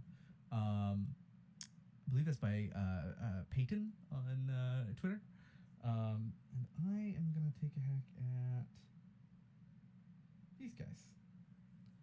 I think this one's fascinating because I love the characters are really cute, the composition's really interesting, but they're just fading into the space so much at this point that I think there's definitely some things we could do to rescue the focal point here. It's yeah, great shapes on the character, says Max. So definitely lovely paintwork here. Um, I love like sweaty tennis grandma. That is great. Max on speaker maybe. Let's try it. Why not? You know, I think there's a setting on this microphone that makes it two people, right? And then I'm gonna. Okay, so now it's pointing in both directions, and I'm gonna just crank you out of my computer speakers. Let me just output internal speakers. Speak to me, Max. Parents. Hello. Oh my god, I can hear myself. Oh, you can hear yourself? That's a problem, huh? Okay. You You can deal with that? if it works for everybody else, I can live with it. It seems like it works. People can hear. We're getting a lot of excited feedback from the chat about that one, so I think Okay. we're gonna keep it You want me to on that setting. say a quick thing about the last piece, real quick? Just Yeah, absolutely. You know, okay. I would much prefer hearing in your own words uh, Cool. than passing it on. Oh, you guys have been so patient. Thank you guys for sticking around while we fumble. This is like old man stream today. That's my specialty. Okay. That's right. You already have the mustache for it. So I've got basically just a quick summary of what I did for this piece. It's a really nice, like really good foundation. I think just overall it's a contrast issue for me. The sky is the most contrasty part of this entire piece. The values are really strong here, like very dark and very light. Um, so my first instinct is to just crush it real fast. So that was why I did this first, just lay it down, and then I could kind of build up selectively on top of that. So now all of a sudden you do that, and the rest of the tower just pops. I also did a little bit of warm and cool in the sky, but that's not super important. I mean, it's nice, but it's not crucial necessarily. It's more about contrast. Um, and then the stuff that I did on the tower was I think there was a bit of a light source problem where the I think this really hard shadow here it's just a little too contrasty, a little bit too distinct for me. So I softened it. and I just spread it out across the landscape. And I wanted to highlight the path so that it would lead your eye up to the door. So it just you had a way to walk into the space. Mm. And then I picked up these reds because reds. But there was just like this nice red bit here, which I liked. So I was like, oh, let's put some flowers in it, make it look a little bit more inviting, or just at least have an accent color to draw your eye in. So it only exists there, but it is, it's you're making calls to it, which I like. So it's good color variation. There's a lot of good stuff happening. I don't want to like knock it, but I also rolled off some of the contrast back here and added some blues and reduced the values a little bit, so that it would just sort of like round out the hill rather than just end sharply, so that it would again keep more of your focus towards the door. And I also added just a little bit of a highlight on the awning, just to like help you catch the light and really focus your eye. That looks awesome. Well done. That's great, and it's so good to hear your voice. Yeah. I'm glad the chat can. I'm sorry, you guys. This is probably about as as good as it's gonna get audio wise. So I am. I'm sorry if that's not ideal, but I think we're good. I think we're doing good. So real quick for my strategy on this one, I'll make this fast because I know this is No, go for it, man. Quality. Keep it up. I'm going to Spyro is purple, just like the Spyro principle we talked about. This is perfectly on topic. I'm going to keep the purples away from most of the scene. I'm going to allow Spyro to be purple and take down some of the yellows and purples generally so that he is special and he has the most purple and yellow. And then I'm going to make everything else kind of like a softer orange and red sort of palette, generally speaking. Nice. Sounds good. I'm still sort of looking at this, trying to sort of figure out my approach. But primarily, I'm trying to knock the red down on the ground, and find some value solves within the characters to try and pop them forward. Maybe just kind of push atmospheric perspective throughout this to see what we get.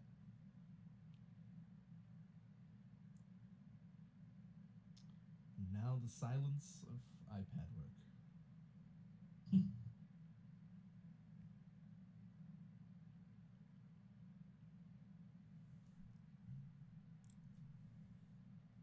I'm just gonna start to mask stuff in first without getting too specific about what.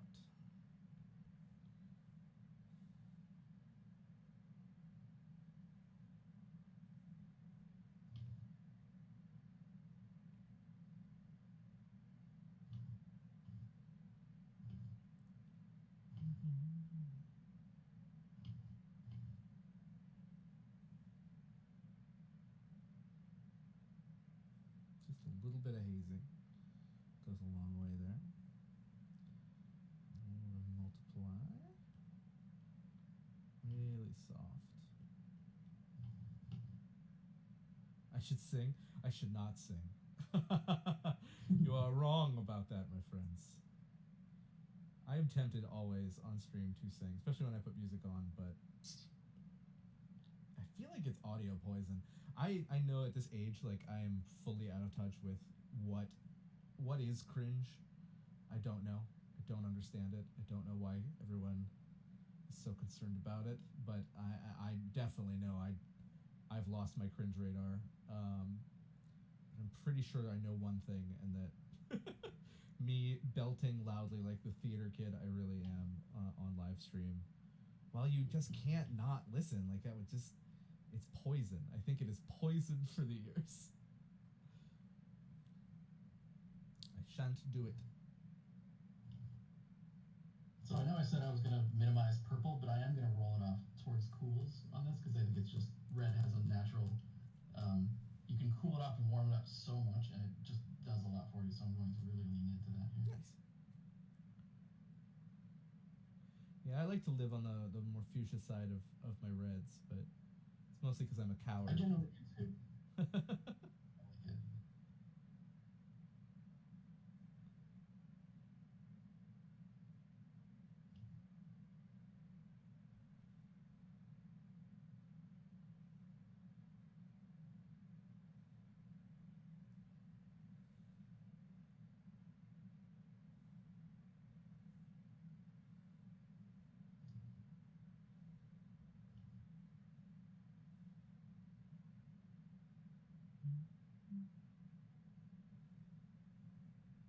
There's a lot of contrast on this kid in this painting, no matter which version of it. And I think that he's holding a lot of focus, but I kind of want to bring that level of focal attention to the rest of the characters here, or at least frame it up a little bit more clearly.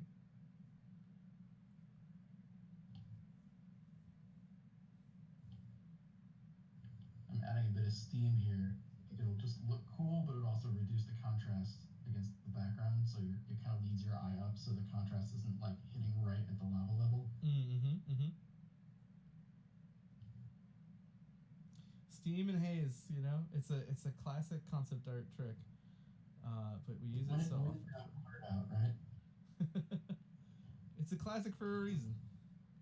Yeah, that's like the most Ethan Becker thing I've ever said.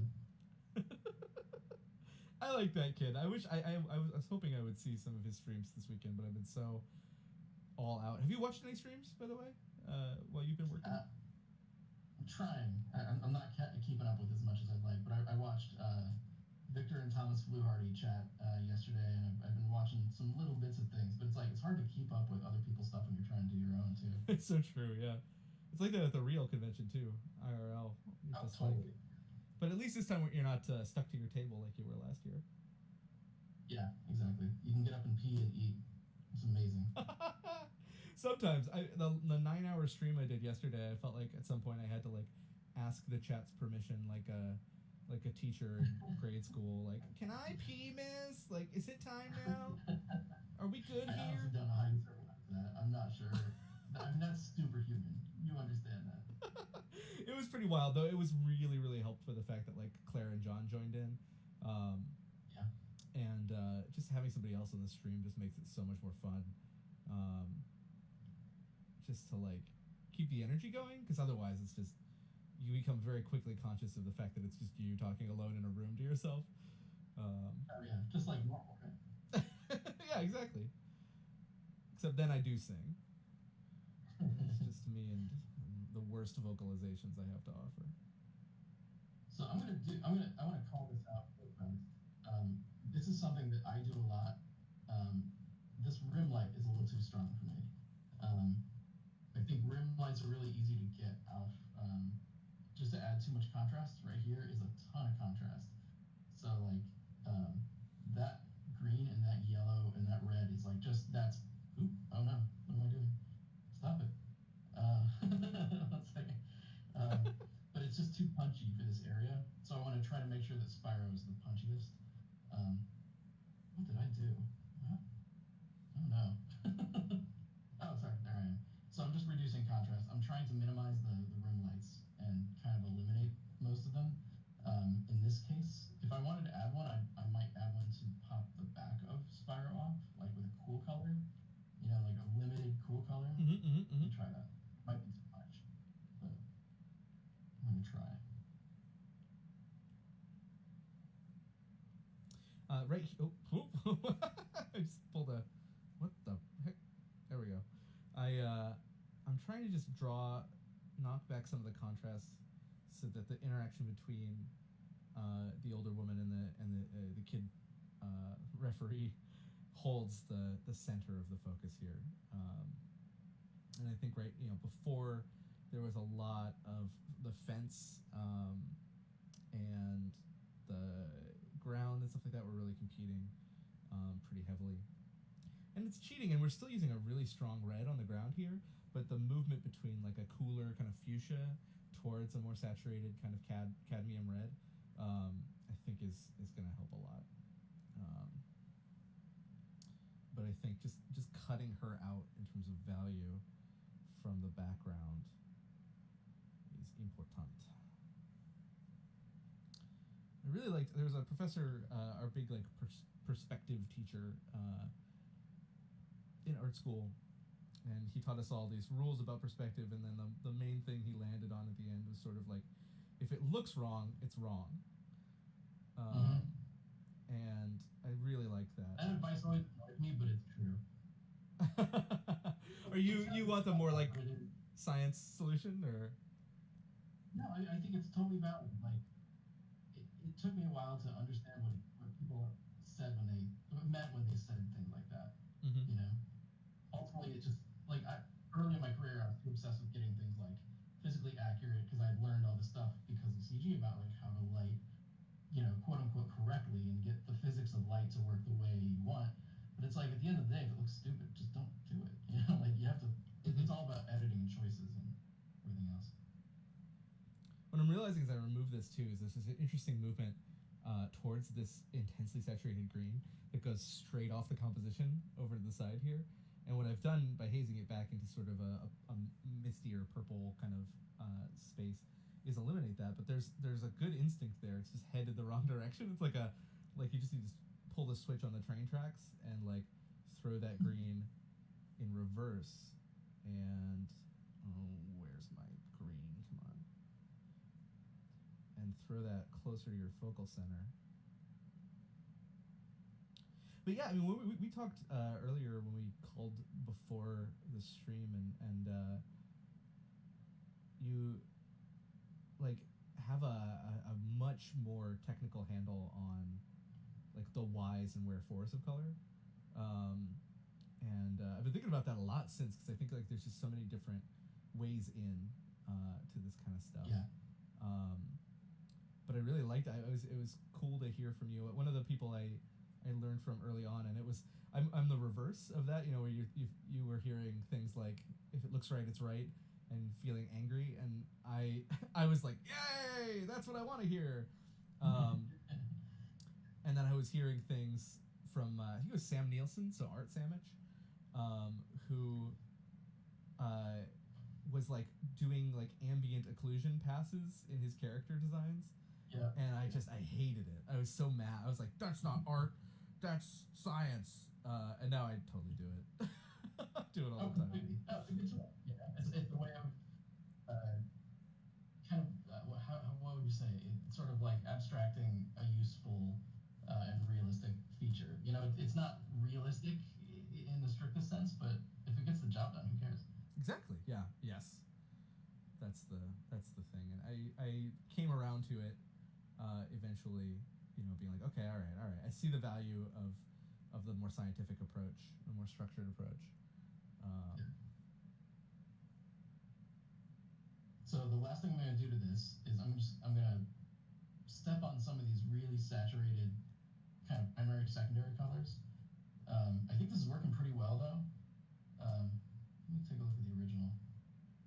There you go. So it's really just simplifying the value structure. If you look at it, the closer you get to the lava, the brighter it gets. And the silhouette of this cliff and Spyro is working really well now. The one thing I want to do is like green is still really raw, purple's really raw, and this highlight is really almost metallic feeling, if that makes sense. And so I want to put a little bit of warmth into that. I want to sort of tone down these accent colors because they're good to use. I think they'll work well in the palette, but they are kind of just a little bit too strong right now. So.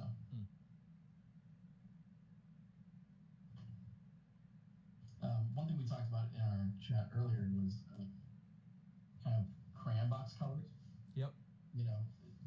If you take a look at this color, it's really strong, or at least it's reading really strong. It's actually, pinks are extremely intense. I would pull that down and a little bit red given the context. I'm wary of going too red given it's Spyro. I don't want to like eliminate what makes Spyro Spyro, but I think a warmer red, maybe not. Shoot, might be a little too much, but like I'll dial that in. But I'm gonna try to simplify.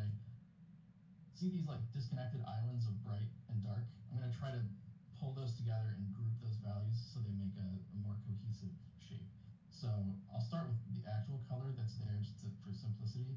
I'm just gonna try to hit that in a clearer message. So. Trying to like define that contour really, really nicely. I'm going to reduce the contrast of all of these scales because I think that they're just too strong. I think it goes into like, again, grouping values. You don't want to like over contrast your local contrast areas.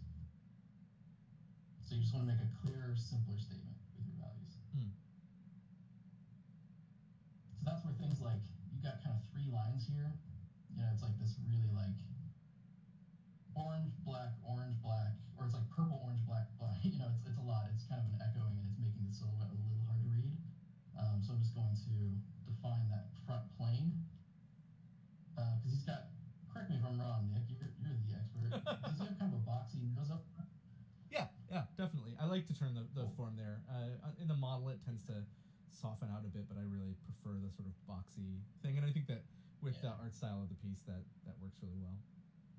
totally. So I'm just going to do that. And so all of a sudden, now you've got a really clear read on that plane of the face, And then I'll hit around the eyes too, just a little bit on the brow, kind of clean all that stuff up a little bit. I'm not staying super on model because you know, you're making stylistic choices that are really cool, and I'm not as familiar with the intricacies of either what you're trying to do and the original inspiration. Like I don't have it in my head. I apologize, Nick. It's nothing, not personal. I promise. Man, how dare you? I don't know. You came here to my Yeah. house. You didn't even research the boy I was hired to. You're fine. I'm also gonna hit that cool color on the nose, just that helps you um, define kind of a good focal point again. Mm-hmm. So I'm kind of like simplifying. I'm going cool and purple on the back, and I'm going to go warmer and redder in the front. So I'm always kind of helping reinforce the basic color spiral. I think the back could be maybe a little bit more like on model color, slightly kind of like sort of like cooler magenta, and then the front I'll make just a little warmer. Mm-hmm. Ooh, one Mm-hmm. quick thing. This, there we go. That shadow is really nice. Nice. I am just trying to navigate piece by piece here. It's really a push and pull. I think maybe Max, you and I talked about this. I don't remember if it was us or just generally been on my mind lately. But when recipes say like season to taste, um, like you're you add a little, you take a little, you balance it. Oh, a little lemon, a little salt, a Mm-hmm. little something else. You're trying to like get it just in that right zone where it works for you. And there's no like hard and fast rule about how much contrast or whatever, because it's just a constant push and pull between like, oh, that was too much. Oh, not enough there now. Um, and so I think that you know I'm gonna knock these back too. I don't know that these need quite as much going on. But overall, I mean, it's not a perfect solve here, but I think that we've definitely improved the focal uh, attention. Um, let's see. Let's back up here really quick. Um, so here's the original with my changes. Original with my changes. So largely, it's been about sort of working towards pulling Yeah. the where did that go?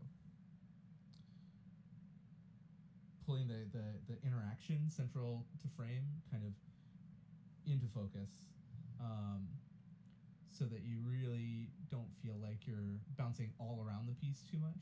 You still got local color present in everything, but you're just knocking it back down.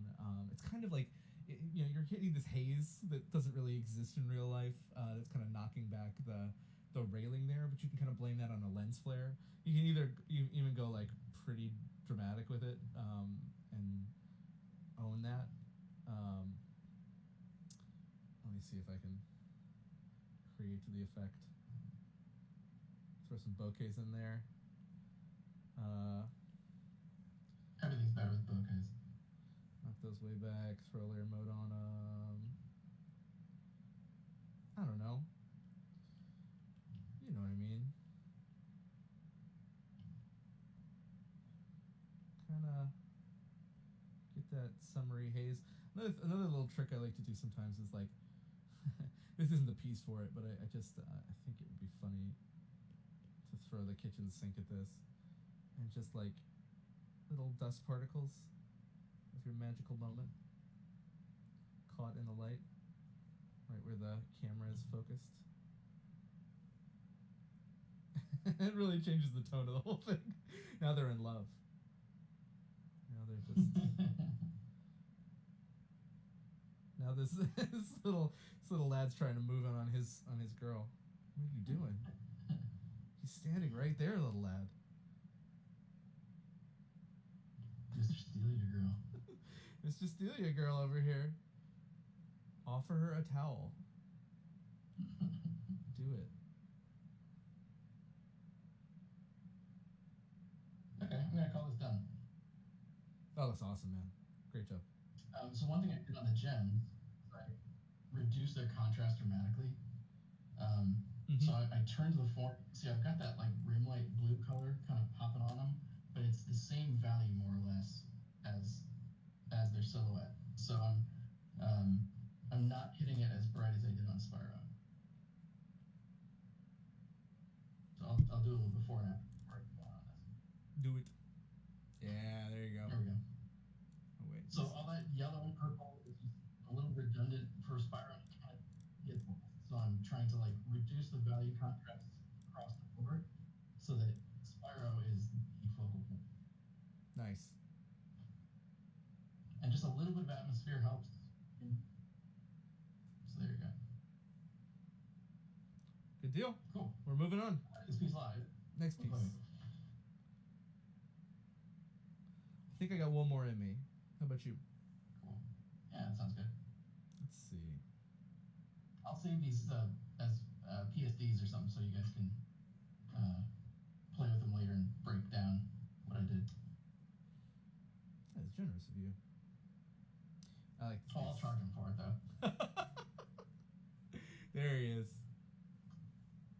By the way, Max has a new brush pack out, and it's extremely good. Oh, thanks. And you should definitely go check it out. And let's absolutely use the space to plug it. Maxpacks.com. Maxpacks.com, man. Get to it. It's gorgeous stuff. I use this stuff all the time for various things. I use this shader pastel just basically nonstop. That brush is legendary. And in fact, if you got the $10 tier of the Lightbox tickets, you got that in my goodie bag brushes. Oh yeah, that's I love seeing that you did the goodie bag giveaway. Yeah, that was fun. I like doing stuff. Okay, Nick, which one should I do next? I've got this fisherman here, or this Tower of Babel looking thing back here. I don't know if you can see my screen. Yeah, definitely. I'm trying to think what people seem to struggle with more. Both have sort of similar focal issues. I kind of want to see you do the fisherman though. I just think it's. I think this is a slightly bigger challenge, but it's a really nice piece. I like the drawing, so I want to go for this. I think this is cool. Nice. Again, so the overall thing is kind of a value control issue, I think, more than color. As is true with, it's overlay. Hard to, hard to see the difference, I guess. But if you do this, like your color is actually helping you with your focal point because like that purple is really intense, and it just naturally leads you to the focal point. And there's like some darkness that's happening, but I think there's just too much local contrast everywhere. So there's whites everywhere. There's whites all over the water in a similar frequency that are kind of eating up all your lily pads. There's like, it's basically just like the same shape is echoed and the same size. And so if we can simplify your value range per item, everything will read. So we'll start with that. Have some ideas here, but I'm loath to. I feel like as we begin this sort of thing, you're calling your shot in pool where you're like left pocket, and I'm like I don't know what exactly we're gonna land on, but my sense is that the sky is just a little too hot in the wrong places so far. It's one of the first things I'm seeing. I think that the value, it's a super cool piece. Yeah, really cool. Yeah, it's really clean. There's the colors and just in the space really kind of meld well. There's nothing that feels too wildly out of place. But I really want to lock us in on the characters here and the sense of awe and fear that we would get from a scenario like this. Yeah. So first I'm going to haze our big snake back a little bit into the color of the sky. I think that's going to get us a lot.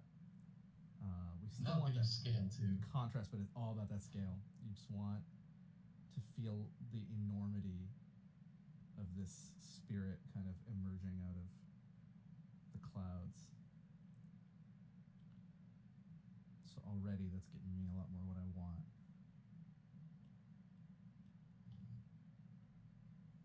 I'm gonna try and heating up the red, but the way that it had been set up, the red was kind of shifting, like the heat was up at top, kind of pulling us away from focal centers. So I'm gonna try and bring this kind of fuchsia red into the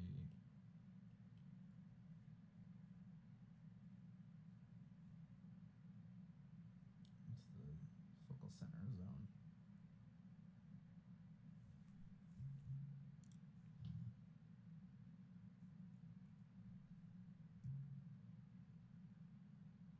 Somebody asked, how do you stylize colors? When you think of vegetation, it's green, sky's blue, etc., etc. How do you find a new harmony and leave the colors that you're used to? Max, how'd you field that one? Ooh, you broke up a little bit. It was how do you stylize colors for things that aren't like kind of commonly Well, yeah, I mean, expected, I guess, right? even the stuff that you're used to, like sort of, how do you push away from, if suddenly you decide that the sky is not blue, where would you even begin? Sure. I think a lot of it for me comes from observation. Actually, you say it's not there, but there's often hints of stuff that you can Mm-hmm. pick out. So I usually don't just like throw silly colors into the sky for no reason. It's frequently kind of inspired by real skies I've seen. Like if you are putting greens in the sky, like if you've ever seen a tornado coming or looming, that stuff really tends to turn skies yellow and green and these kind of unusual colors. We've got fires in California right now, and Jeez, yeah. that's turning the sky insane colors. So I think a lot of it comes from just lived experience and like pulling from unusual, realistic things. But I think sometimes you just pick a color, like we were talking about. Um, well, I did that UFO piece with like a big fuchsia UFO and everything else. That's really fun to play with, and I picked that color because it is unusual and because it is punchy and kind of a difficult thing to work with as a background color.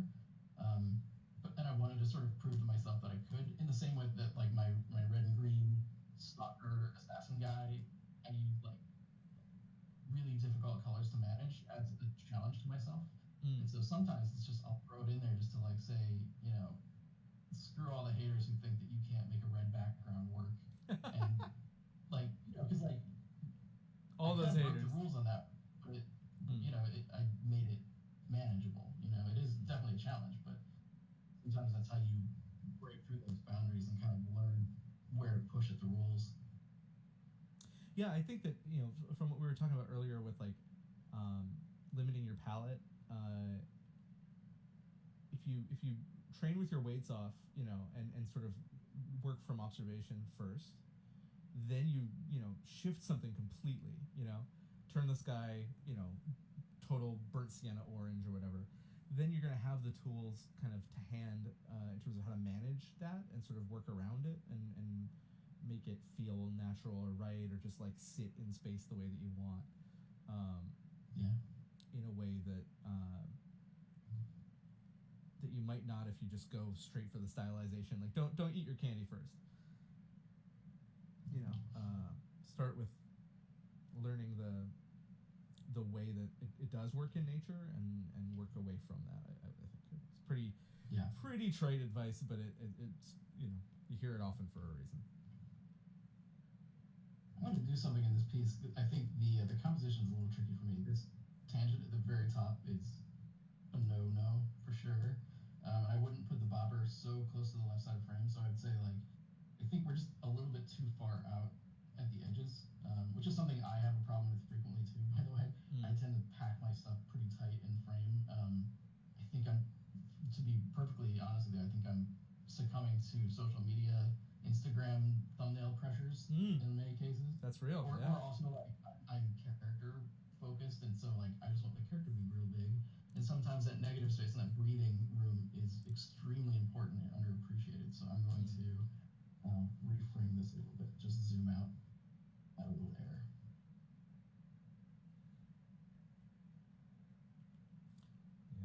compositional sketching is something I need. Like I really need to solve a lot in a thumbnail. I find it very stressful and hard to solve it on the fly if my thumbnail isn't kind of Yes. functioning and giving me breathing room and um, Yeah, anything that gets complicated like this, I always do a thumbnail with, for sure. mm. Just trying to bring focus down on the serpent's face here by increasing contrast, sculpting some cheekbones. I'm gonna try and pop those eyes out a little bit, but it seems like a little bit of underlighting get you. It's sort of emerging from the mist of the space, so the darker darks are happening closer to the front of the face.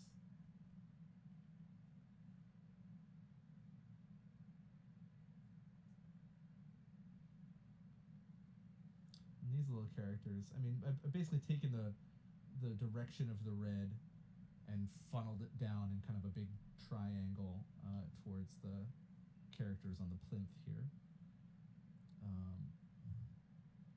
in the hopes that that drives the contrast and focus where we want it.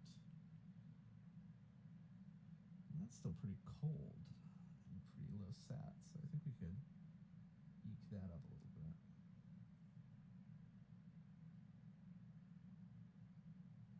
So if you squint in this piece, I like what's happening with this with the overall color on this water.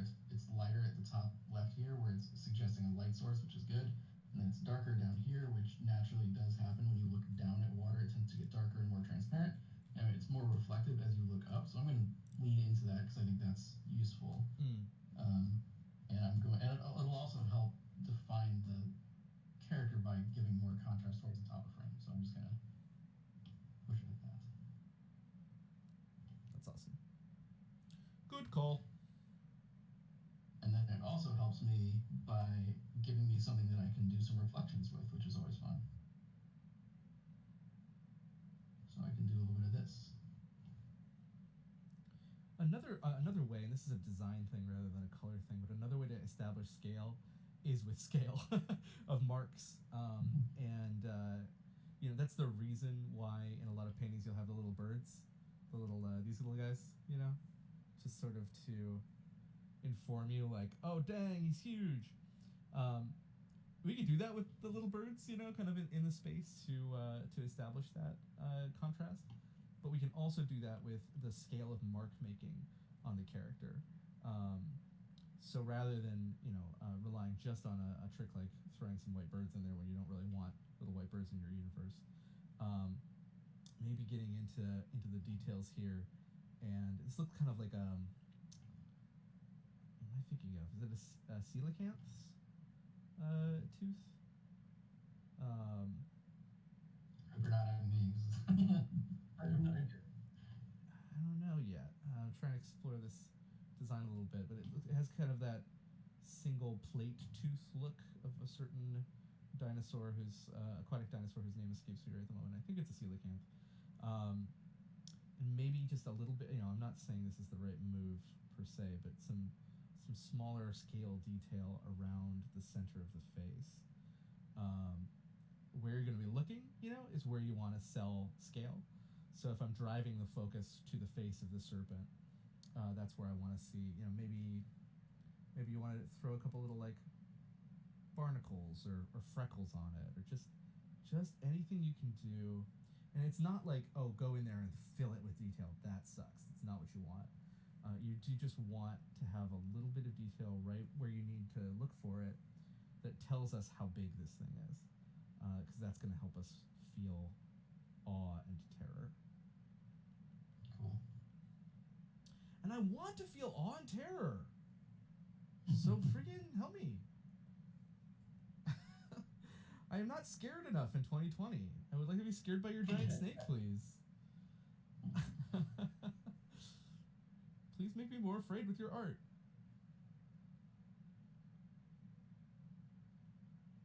So I'm going to do this. This kind of follows along with the last one a little bit. We're kind of dealing with the similar purple, which is definitely a tricky color to use. But from a value perspective, these stripes aren't going to make your life any easier. But this is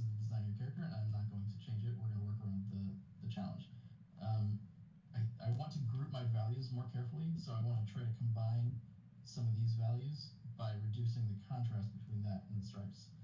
So I'm going to try to like define a light side and a dark side, and I think that will help just because like these tiny little highlights make them feel metallic, and I think if you spread it out, we'll get more of a feeling of kind of a more matte, furry sort of vibe, which I think is sort of important for this piece.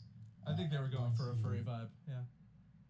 Yeah, that's my impression too. So I think I'm going to let the eyes be a little dark because I think that will help us give a little bit of contrast in the area. So I'm not going to over flatten, and I'm going to let the tail kind of stay a little bit dark. I think. I do think we have maybe a little bit of an issue with the light source because if you take a look down here, there's kind of an almost equal power light source coming from, well, from here and from here. And so I want to simplify that. But I like what you're doing here. This is cool. I like seeing caustics. So what we're going to do is we're going to turn the shadow side cool and do the light side warm. So that'll establish that they're standing in front of water, and that's it just connects this character to the world. Sort of similar to what we did with Spyro, actually. As I look at these two, they're related in that way. So I think this is a cool one to play with. Purple animals. They're all alike. Who doesn't love a good purple animal? Are you aware that that is Big the Cat from Sonic the Hedgehog? You know, I stopped playing Sonic when I was, or like after Genesis, probably. I probably didn't keep up with the franchise, I'm afraid. Sorry, guys. Oh, you're fine. I just was wondering, and also when you mentioned like, oh, this is your character design, I was like, ah, yes. OC, do not steal. Character design. Yeah. But you can see I'm kind of like reducing the contrast of the stripes and just sort of defining the overall shape of the character's It's good. face. I'm gonna wrap this highlight under the eye a little bit just to like clean this shape up because I think that's really important to the read of that face.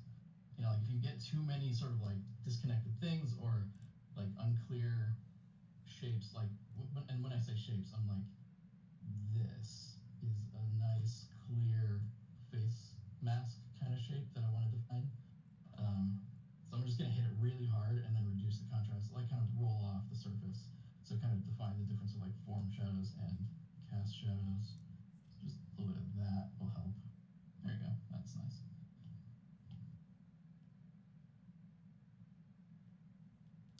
And let's see. I want to see what happens if I increase the overall darkness contrast on this plinth here. One thing that I did was really heat up, bring back some of the green here. And so as the sort of triangle of red kind of comes to sort of focus down on the two characters on this plinth, the sort of teal aquamarine kind of also increases to kind of lock us focally in and feel more threat, kind of magical threat. I'm not really sure what the function of these whisker appendages is, but they don't seem nice under the circumstances. They seem like sort of to be playing the role of teeth compositionally here. So maybe even hotter than that, and just giving them a little bit of rim light cast from those really intense shadows, and then maybe a darker top of the plinth here. We'll see how this goes.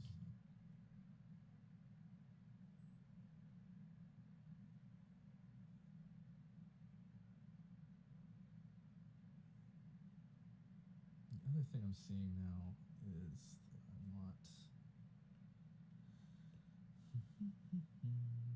some vignetting a little bit to give us more examples of like foreground dark, and use a purple for that.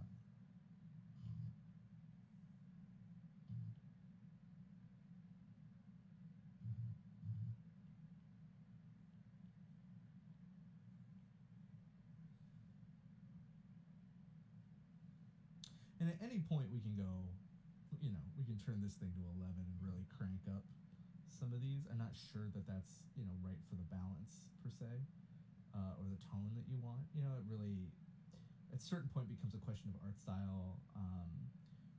How saturated certain things go, or so I don't. I'm trying to work within the stylistic realm that you're establishing without pushing too crazy hard in a different direction. But I don't know, just mess around with design stuff a little bit too as we go, just to see.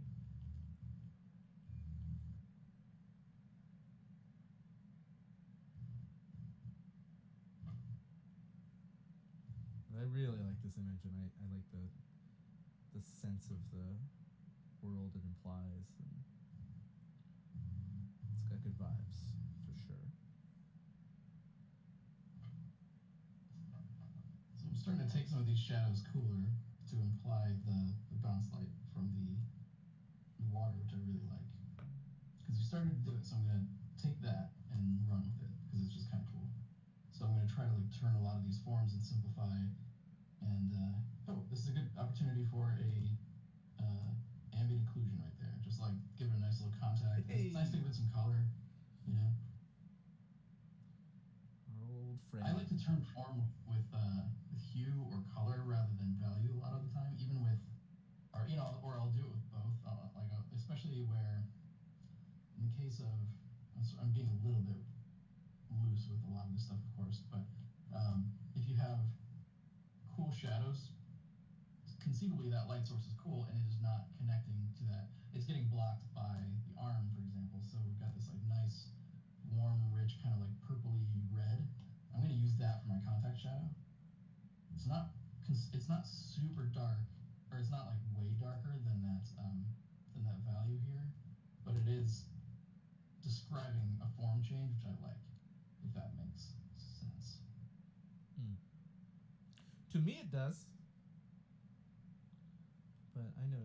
So, you don't have to just do it with value, I guess is what I'm trying to say. It could be saturation, it could be color, it could be hue, it could be all these different things that you can use to turn form that aren't necessarily just value. You have a lot of tools at your disposal. Yeah. So I'm going to simplify this shape on the chest. It's kind of like light, dark, light, dark, light, dark.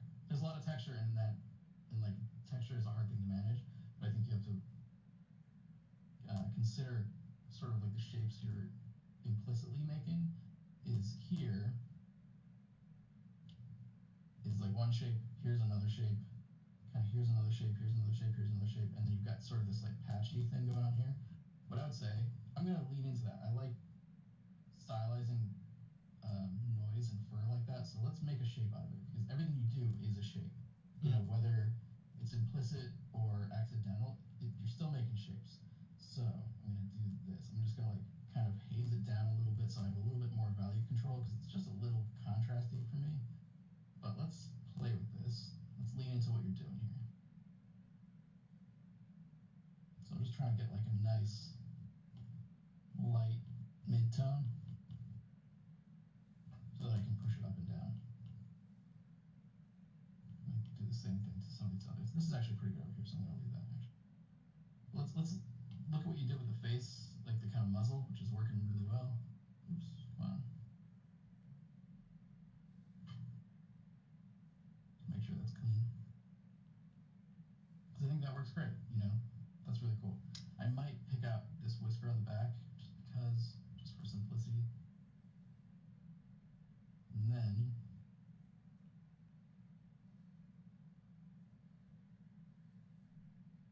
that's our new shape. And then what we can do is we can break up that edge in a designed way. Yeah. So imply fur without rendering every hair.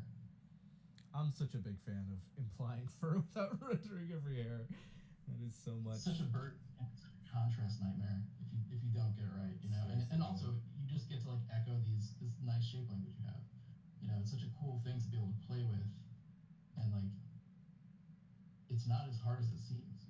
This is actually very doable, and it's not super difficult. This isn't, anybody can do this. It's just a more matter of choices. So there you go. I think that's art's actually pretty effective, and it looks furry, and it looks kind of in a Sonic sort of stylization world. So I think that's good. Totally. You know, we're not trying to like reinvent the wheel here. We're just trying to like improve what's here. So let's maybe do that. Let's do a bit more kind of like stripiness, or sort of like work with the shapes that we've got. So I'll sort of pull some of these forward. I'll sample some of these same colors.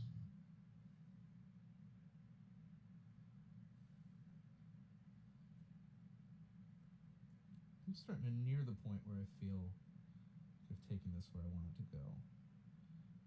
So here's our original, and with those adjustments, original adjustments. Very cool.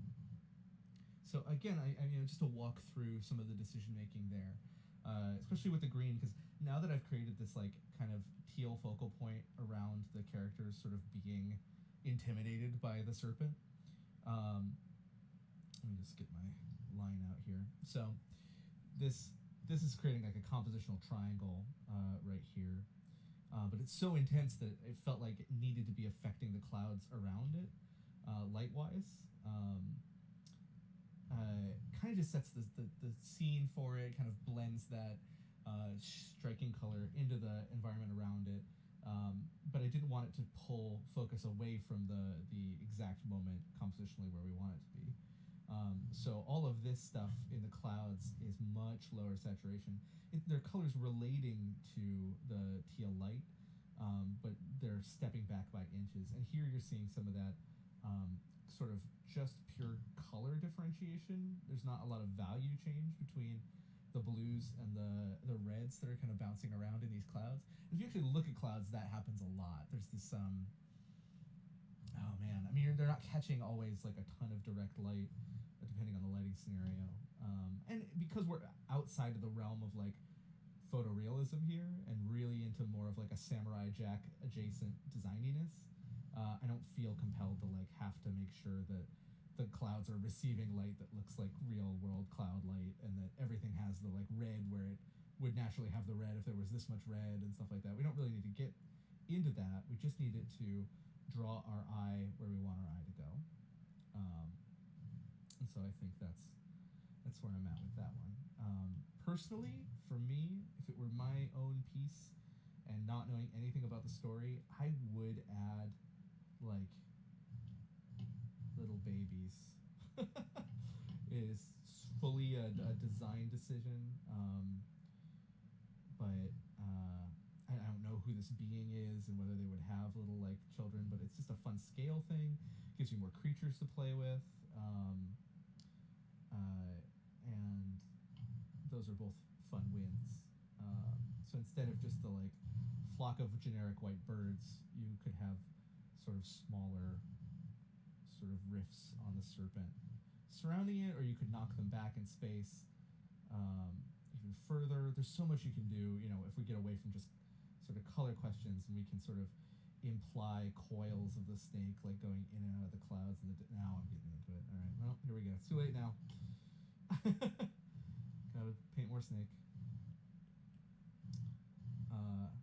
I think that's a smart choice. That's cool. I think just trying to make these characters feel trapped. And what I was hurting for earlier was foreground elements, and now I know what I want to do with that. I want them to feel completely surrounded. So we've got these plinths in the foreground that are kind of locking us in this dark space that's vignetting the whole thing.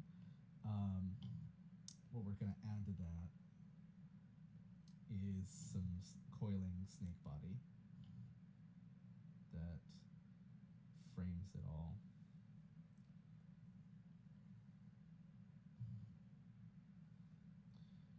You love that, especially in like animation. You'd love to see a sort of out of focus foreground serpent piece kind of like slither and constrict around the focal point, just to be like, oh no, they're really screwed. And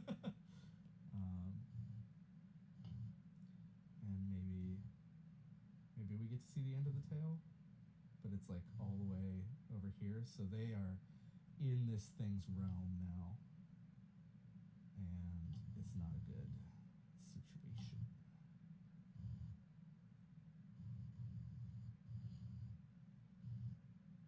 So I'm going to do one thing compositionally. We got something breaking up that silhouette there. We got like that post that I think was just in the way.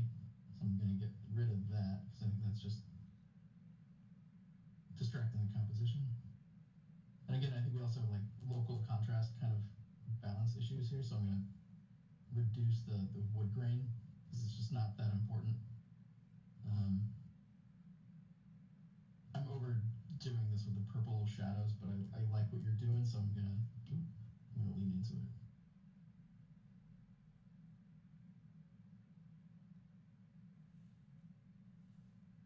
Because like really right here, the darkest part of the light side is as dark as your shadow side. So I wanna group those values so they have more relationship. And I'm gonna use a warmer color, so we can again turn this. Let's see how do I do this? We can turn this by like color and not as much by value because I want to group those values. So maybe Leighton. Let's see how that goes.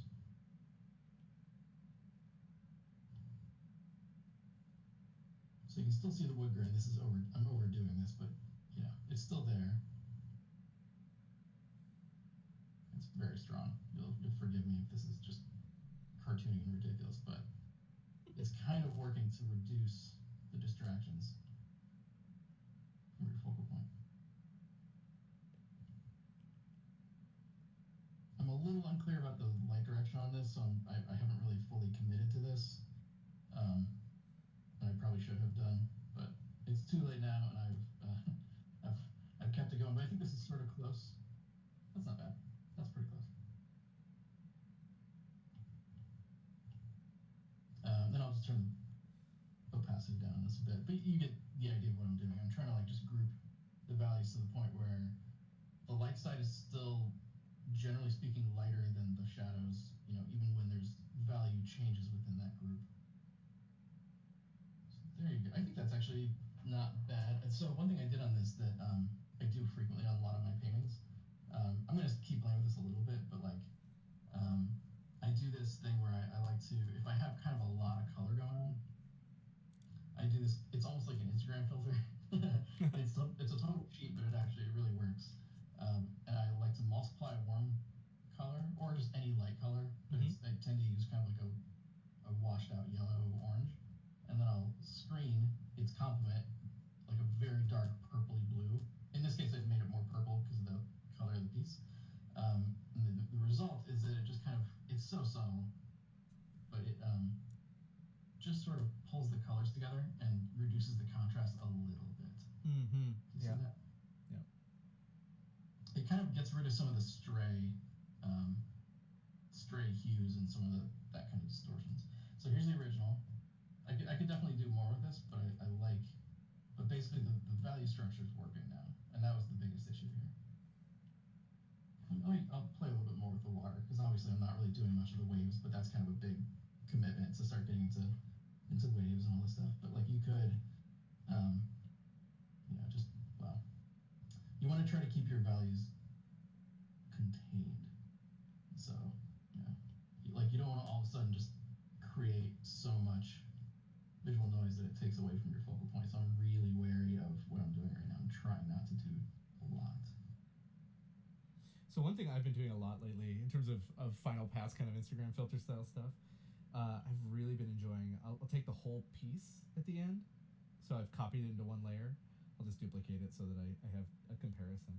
I'll go into curves, and then I'll like crunch some of the curves together, which kind of decreases contrast in an interesting sort of dynamic way. You can increase and really pump up contrast if that's the look you want to go for, which is also cool in this piece. Because again, like one of the things that's happening here is it's not about the exact colors you're putting down, it's about the structure. And right now the structure is like really solid, and it was solid when we started. I think we've kind of pushed it further, but now no matter how much contrast you pull or push out of it, you're still holding on to that core structure. But I like the effect that crunching the curves together gives, because it just, I don't know, kind of brings them all in a little closer to each other, and that gives me something I can punch from. If it's not a term. So I've crunched this together with curves, Now I can mask that away. Um, and I've made a bluer version of the layer where I treat the colors towards blue. So if I go into the mask and I paint black near the focal center, it'll cool off just in those areas that I want to be cooler and more in focus. So I can play similarly to what Max just did with dynamics of color, and even compared to my paint over, now I have like kind of an interesting vignette. And maybe that's your speed and maybe that's not. It's kind of a stylistic choice one way or the other. You could be an honorary VFX artist with that kind of talk. That's basically compositing. You basically create a flat pass. You call it a flat pass. Mm-hmm. If that's what you would get out of your camera and with all your VFX, you're going to comp it in a very naturalistic way, as if it was realistic, and then you're going to take that and color grade it, and do like your color corrections on top of the result of that. So I do frequently do that a lot, especially when I work in Photoshop. I do that a lot more just because I have all the adjustment layers that I like to play with, and you can really turn that stuff on and off, and everything floats, and it's not committal. I do the same thing too if I feel like I'm doing something a little bit more cinematic minded, or sometimes if it's just really complex, I'll do that. I'll flatten it, contrast it at the end, color grade it and stuff. But it's a little hard to reproduce, so that's why I hesitate doing it too frequently. I try to get as much contrast in the process if I can, and then I'll flatten that and continue painting if it feels right to do so. But Totally, yeah. I'll go in and paint over this sometimes if it needs to be tweaked or brought out. Sometimes you lose local color stuff that's really nice when you do this kind of overall kind of filtery pass.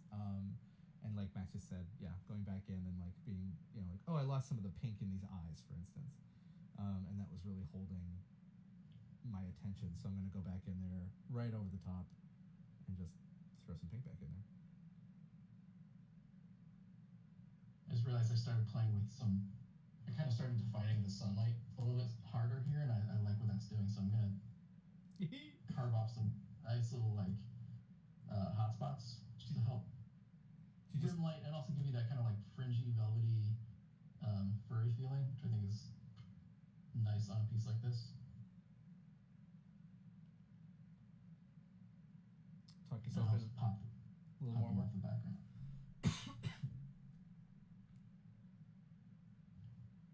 And the air quality here is bad today. How are you over there, by the way, Max? Are you keeping safe? Yeah, I have friends on evacuation watch, which is a little scary. But they have been for 5 days now or something like that. It's crazy. I'm safe where I'm at unless there's like an absolute catastrophe, which I don't expect. But yeah, it's been a little nuts. I'm not thrilled about it. Yeah. Oof. My grandparents are actually, well, my wife's grandparents, I should say. So I guess they're my grandparents-in-law. They're evacuated to a hotel somewhere. Wow. And really hoping that their place doesn't burn down. Jeez, man, that's rough. I hope they're alright. It's just a bonkers time. It's just so crazy. It's one absolute insane, like one huge life challenge after another in rapid succession, and I'm just so tired of it, man. I hear you. Drawing's hard enough. you know? For real. Like, I'd rather not be afraid for, our whole industry exists so far up Maslow's hierarchy of needs. You know what I mean? Like, it's hard to find the motivation to be like, oh, I think I will draw for fun while the sky is orange in the middle of the day. It's like, yeah. But I'm really glad we've been doing this. Lightbox has been such a, I was going to say breath of fresh air, but the context is like, sounds too soon. Pun intended. It really has been just to like remind ourselves that like we're part of a community. Yeah. Last year was really important to me that way. Like this year it's not the same. They're doing great stuff with what they're able to do given the circumstances, but like last year was kind of life changing in a lot of ways for me. Like it Yeah. was one of those moments that was like, oh, I'm doing the right thing. This is cool. Like this is you have access to all these interesting people, and I Yeah. don't know, man. It hit me hard last year, and I'm sorry we don't have it again this year, but there's always next year. We'll make it work. Yeah, I think under the circumstances, you're doing the best that's possible with it. But it's I can't wait. Yeah, next year. I mean, you were mobbed. It was really cool to see. Our For the people watching, our booths were like right next to each other. I was there with Procreate as official iPad boy, and Max had his. It was a pretty spectacular booth for like a con debut. That was your first con, right? Second. Second. Okay. It was my first solo one. It was amazing. You had such a great like setup, and everyone was just excited about your work and the book that you just put out, and it just great Yeah. vibes coming off it the whole time. So can It was definitely really see. fun, dude. I sold out of my books last year. Yeah. I printed 250, and I was like, oh man, I'm probably gonna come home with 150 of these if I'm lucky. Yeah. And I sold out by lunchtime on Sunday, and Oh dang. and then I printed a whole lot more, and I'm like, well, I'll do Lightbox again this year, and I'll put them online, and then like Lightbox, you know, got weird, and so like I've sold like 20 books or something this Oh year. no. Oof. It's fine, it's all good. I get it, it's the Yeah. world we're living in. I'm not gonna complain. Yeah. I'm healthy. Everything's fine. That's why I went digital with the book this year without waiting for, Yeah. a time, because it's like it just seems like, with the postal service being in such a weird space, like I would just rather True. get something in people's hands like as quickly as possible. I mean, that's what's great about brushes, right? I mean, like they're great. Yeah. A, they're so good, and then B, like they're available immediately without any middleman kind of work in between. Yeah. No difficulty. No issues. Everybody gets their things. Yeah.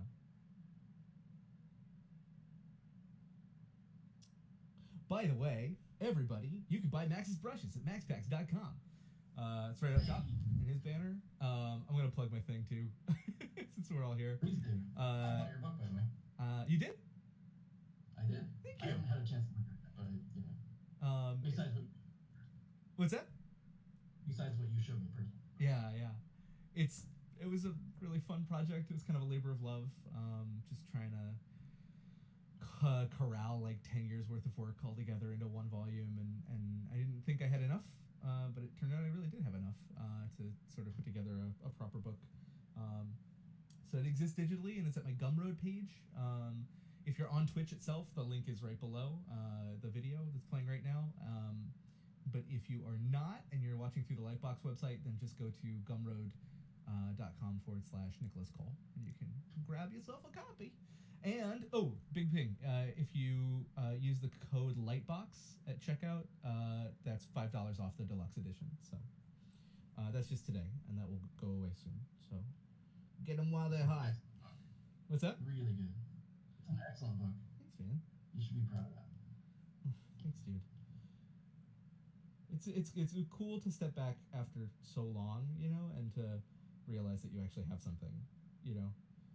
Otherwise, it's just a collection of JPEGs that you're like, I don't know. Yeah. There's some stuff,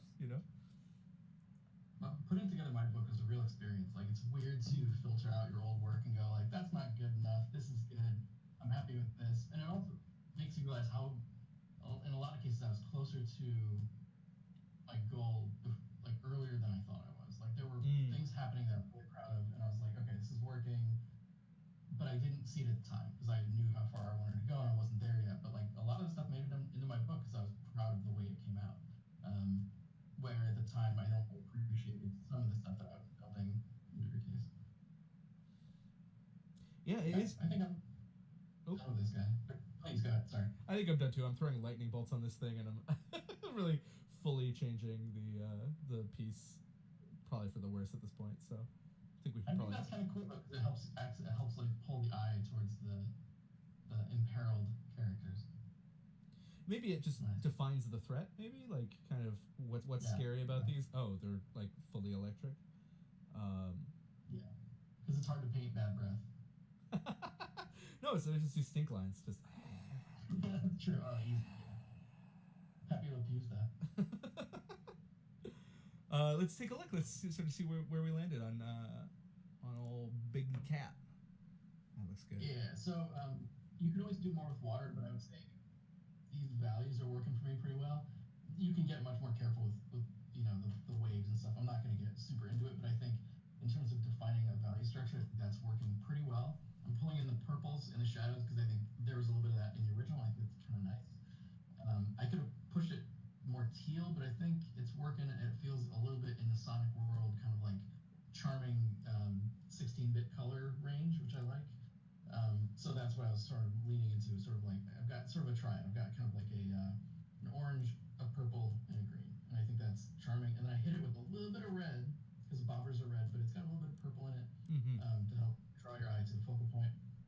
Um, but really the big work that I did was the value range, was defining a light side and a dark side, and just kind of not doing too like isolated of like little hotspot islands because I think there's just too much contrast per object, and so it feels to me like it was shaded zoomed in like this without view of the whole piece, Mm-hmm. which is very common. Like it's not a super harsh criticism. I hope you understand, but like if you look at the fishing rod, you've got two really strong light sources that are of equal power, and if you look at mine, it's just one value basically. And I think that works. Like I could define the stripes and stuff, and that's fine. But like I even had a rim light on it, and I killed it because it was just not helping. And so I think a lot of times you can just simplify, simplify, simplify, and have a light side and a dark side, and let it be that. So like I think there's a lot of good stuff. There's like the perspective is super hard, and it's actually really well rendered with that perspective, the volumes and stuff. That's true. Really Yeah. good. Totally. So there's like clear talent here, and I just want to make sure that we're seeing it a little better. And also, I think things like this, like making interesting light to dark transitions and thinking of your dark groupings and your light groupings is really important, and it's a great way to lift up your work and take it to the next level. So like this, there was like already kind of a nice crescent here in the eye or in the ear, so I just leaned into that and let my shadow grouping accent that. Mm. You can think all of these. You'll notice like all of my splash, my waves are kind of value grouped more or less, and I put the highlight behind the bobber to help you point to what your character's looking at and kind of the whole point of the scene. And so like, and then there's this little guy I just kind of put a little highlight, cute, but it's a and then I also like put a little bit of purple into the lily pads as sort of like just made purples my shadow color generally speaking. So there's a little bit of purple in the bobber with a little bit of like warm, kind of like lemony, kind of orangey highlights, I guess. I guess if I'm looking at it now, I'd probably want to take down the yellow. I might just take that a little bit more towards orange, just because that's, I guess, my preference. Because it feels a little bit more like that's what would happen in this lighting scenario. That just feels a little bit kind of like late afternoon. So I'm gonna just like this is so subtle, but I'm gonna take it just a bit orange because I think it'll just keep it in palette. And then just as a wrap up, I might actually do a little bit of a shadow. Let me do that real fast. I'm gonna take that. Sorry, I can't help myself. I know once you get started, it's really hard to call it a day. It's night and day though already. It's such a good set of notes, man. Your paintovers are killer. Like you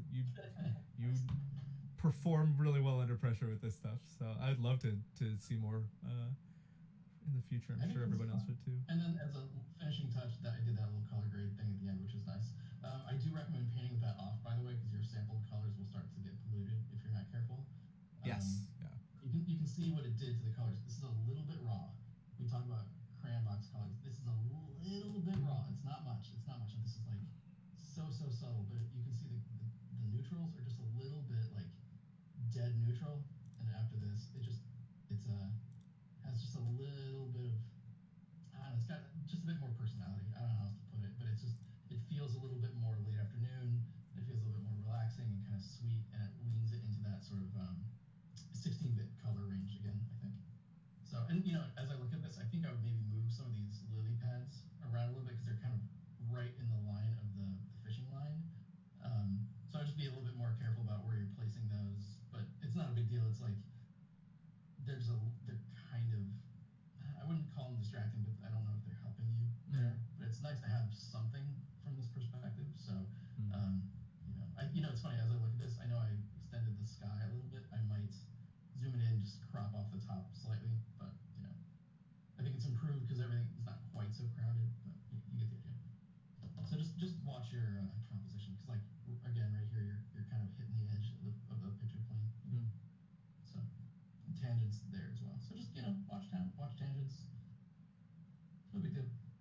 stuff, really nice. Like well drawn, well observed. That's a hard perspective to get, especially the hands and everything. It's really good. So hopefully that helped. Mm. Way, well done. Um, and I think I've talked this pretty thoroughly through, but just in case, I'll just really quick pass. Obviously, for everybody, this is a blanket statement. The pieces you guys sent in as submissions were so good and showed like so much strong structure underneath.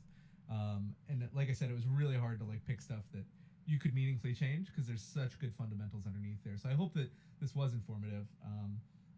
In this case, the flat color stuff underneath is so strong. It's actually really good material for paint overs to have like a really strong graphic underpinning to sort of work up from. And the structure, it's all there. It's all present. I think the biggest color compositional change was repositioning the brightest and most saturated red. And then the second thing that was sort of most important, it was hazing back the creature, the serpent, so that you get that sense of scale.